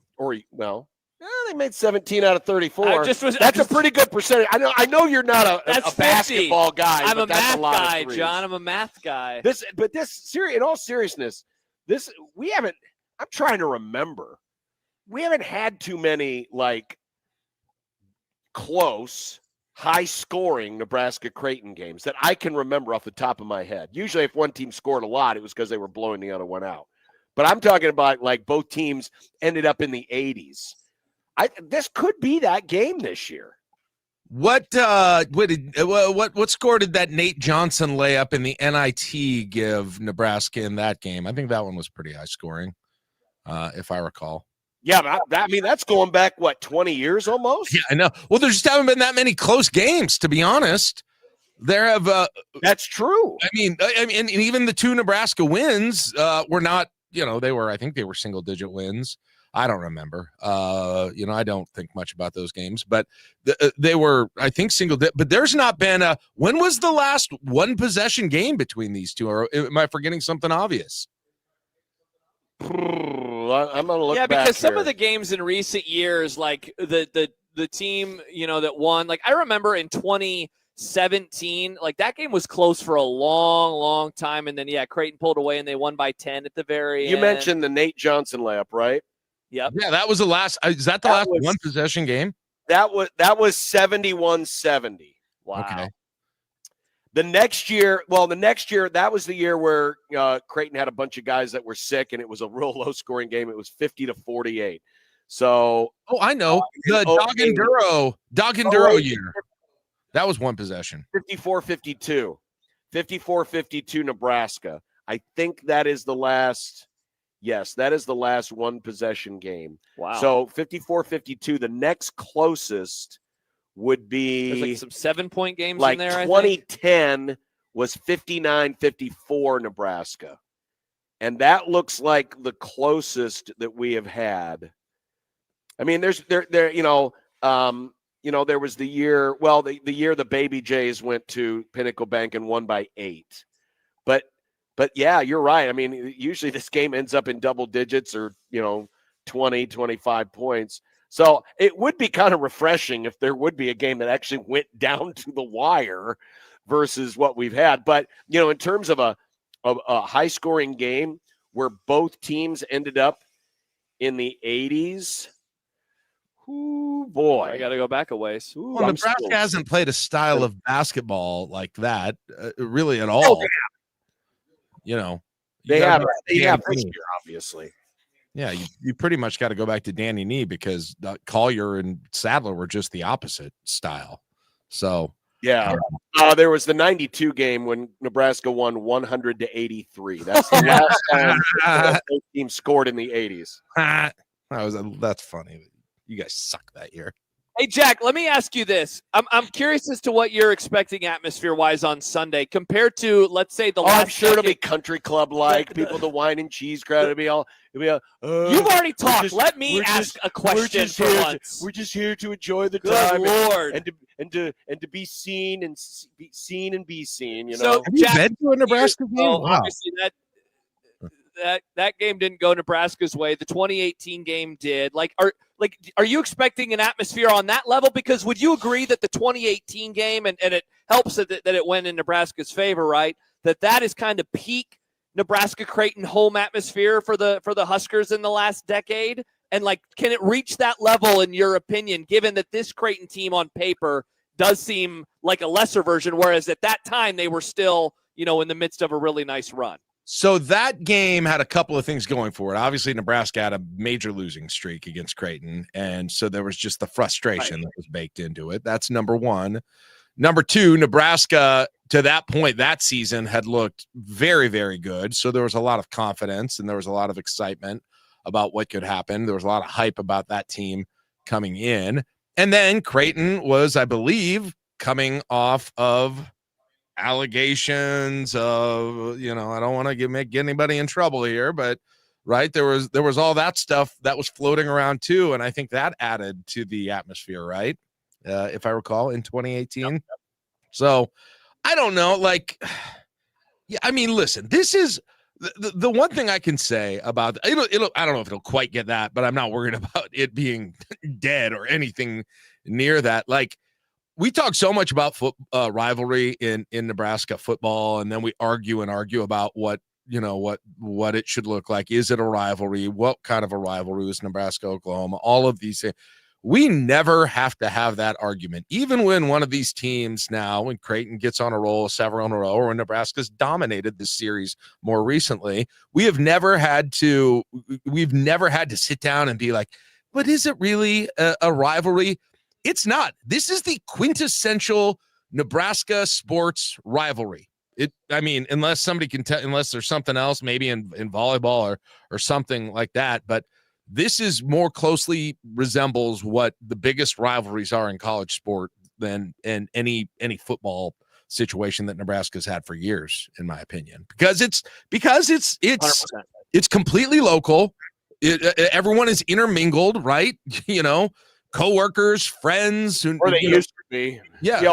Yeah. I see what you're saying. Yeah, co-workers and friends and people in the same household, and I guess you sort of have a little bit of that with Iowa now, but there's a longer history that goes along with it as well.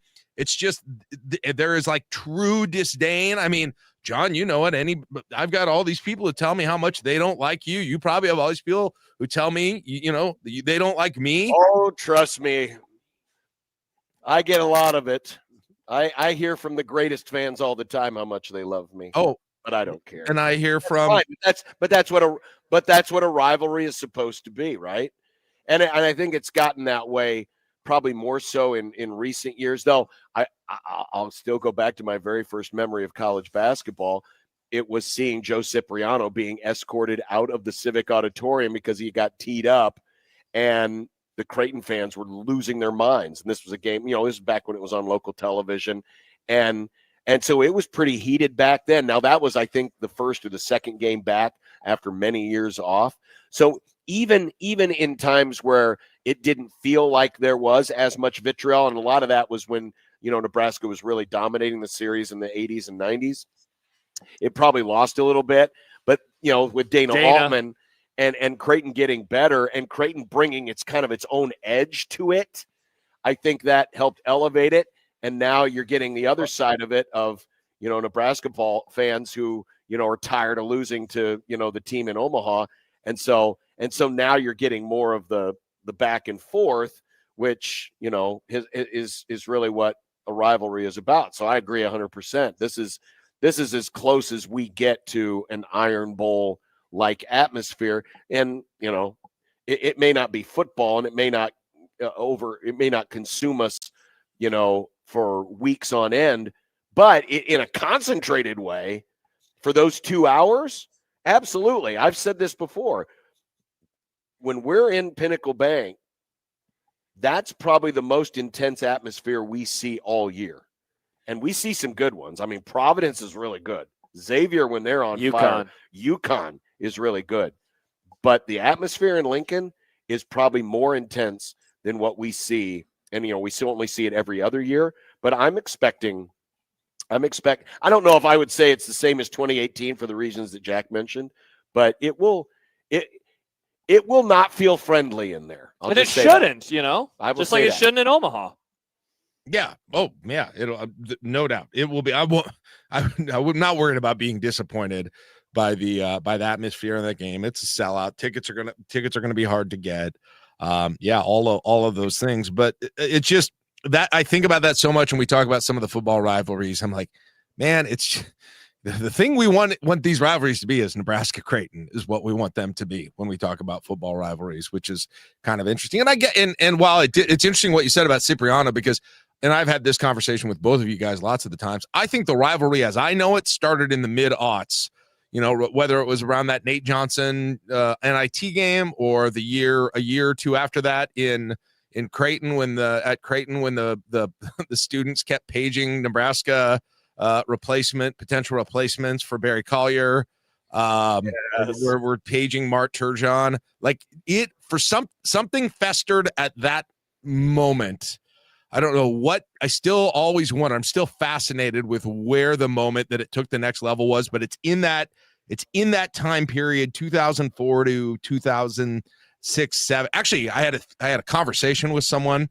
I do think I have a theory on what happened. I had a breakthrough discussing this with someone last year. You guys remember? I think we talked. Oh, sorry. Were you? No, go ahead. I want to hear it for yours. It's kind of twofold. Twofold is I wonder if Nebraska football taking a step back, did something to everyone around here that started moving it to basketball. But I do wonder, Jack, that there was a radio host in Omaha who on a competing station leaned very hard into Creighton. And I think I bet Creighton fans finally felt like, wow, we have somebody behind us now. And I wonder, and that's Matt Prod, I'm going to say his name. I wonder if that really helped lead to it too, because he was here in Omaha in the mid-aughts. Yep. I think that's what I think I think those things kind of combined and Creighton getting better and Creighton really celebrating those wins. I remember after that Ade Daganduro game in Devaney Center riding home, and I was listening to the Nebraska post game, and I was like, wait, you know what? Who I want to hear be really sad right now? Let's turn it over to good old Matty and see what he has to say about this. I don't think. Listen, people have whatever opinion on him that they want. I don't know. I've never met him even, but I really think that he had a role in in starting. And it would have probably come along anyway, but when I am having a hard time pinpointing it, I really think that played a big part in it, which is odd, but I think so. Yeah. Yeah. Well, this weekend also you have Nebraska volleyball doing their bit for God and country. I'm curious what you think, because we were talking about this a bit yesterday. The team has been so dominant. They've lost one set in like 3 months. Do they need to be scared before they get to Kansas City? Because I think back to 2 years ago, that team was on a hell of a run. Now, I'm not saying they were as good as this year's team, but then they got to the final and Texas just came out and knocked the living crud out of them, and it looked like they were shell-shocked. That they needed it. Would it feel better to you if maybe Nebraska got scared a little bit between now and Kansas City, or is this team just so damn good it does not matter, and they're going to they'll respond in a positive way if they fall down, a set or 2 sets? There's absolutely a part of me that hopes next weekend is not 6 sets. When they take on either Miami or Kansas, and then probably either Louisville or Texas A&M. I would really like them to face some adversity in a match, because they have not had a doubt, they shouldn't have, after about 15 minutes into a match, that they were going to lose it. And since the Creighton match, that's really it. I mean, yeah, they lost that set to UCLA, but they were already up in that one. Like, they have not had that sort of mental experience, and it's a fascinating study in a dominating team, like, in a team where it's really, hey, it's truly national championship or bust for this team. Nobody's gonna celebrate a runner-up this year at all, and it's a tough place to put them in, but it's true right now. But yeah, if I had my druthers, I think I would rather let them have that experience first at home, even though the Final Four is going to be a home match for them too, to be honest, because it's in Kansas City. Yeah. But I would kind of rather they have just a little something so it doesn't happen, and that's the exact reason I would think of too, is just that Texas match 2 years ago where they rolled just coming into it, and then things got bad, and man, did they snowball quickly in a way you would have never expected in that match. Jack, obviously we're near the end of the segment here, but do you are you as interested in the Danny Busboom Kelly taking over for John Cook and it somehow unlocking something else, or this extra level in this group, even though John Cook is like the greatest ever? And so it's like, you don't want to say, yeah, she is somehow doing an even better job, but there's just something that there's this connection that she seems to have with this group that I can't really put my finger on it. And in a way, if and when they win the Natty, I'm kind of looking forward to like a great deep dive into what it was that she was able to do that he was unable to do over the last couple of years. I did not realize, I mean, I knew who she was. I'd watched her coach. I remember her as a player, but I wasn't, I'd heard her talk a few times. I was not familiar with her personality. I didn't realize how very different her personality was than John Cook's, like almost polar opposite in some ways, right, to John Cook's. I mean, Cook during the matches, his face was like the stoic look of intensity during the entire match. And Danny Busboom is talking, laughing, during the matches. Her post-game interviews are like, hey, usually you blow someone out, they go to the halftime interview of a football game and it's 28-0. And he's like, well, we still got a lot we can do better. And you don't really hear her saying those things very often. She was like, yeah, we looked amazing out there.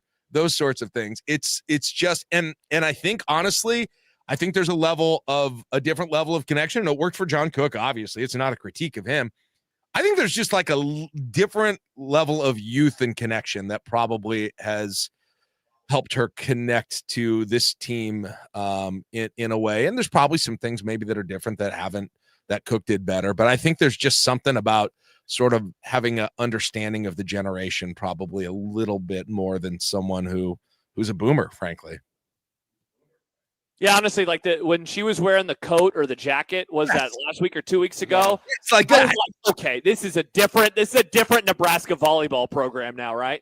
She's wearing the jacket, and then her post-game interview with JB, she was like, if Adidas is listening, I'd like a gold one too. She wants to wear a gold sequin jacket. I mean, and like, I was watching that match, and I'm like, here she is in a sequin jacket against the defending national champs, emptying her bench in the second set of the match. I mean, is this the biggest flex you've ever seen before, or in volleyball, or what? It's just, like I said, polar opposites in a lot of ways to John Cook. So yeah, it's kind of fun. It's fun. All right. Well, don't lose your entire voice this weekend against Long Island. I want you to have something left for Sunday, and when you guys get your inevitable win, because you got the greatest winning streak in the history of college basketball. Blah blah blah. Act like you've been there before. We don't need any violence on the court. We don't need any court stormings. Just treat it like you've actually done it. I won't be violent, but I will visit you. That's all I'll say. Bye, Jack. See you Sunday, John.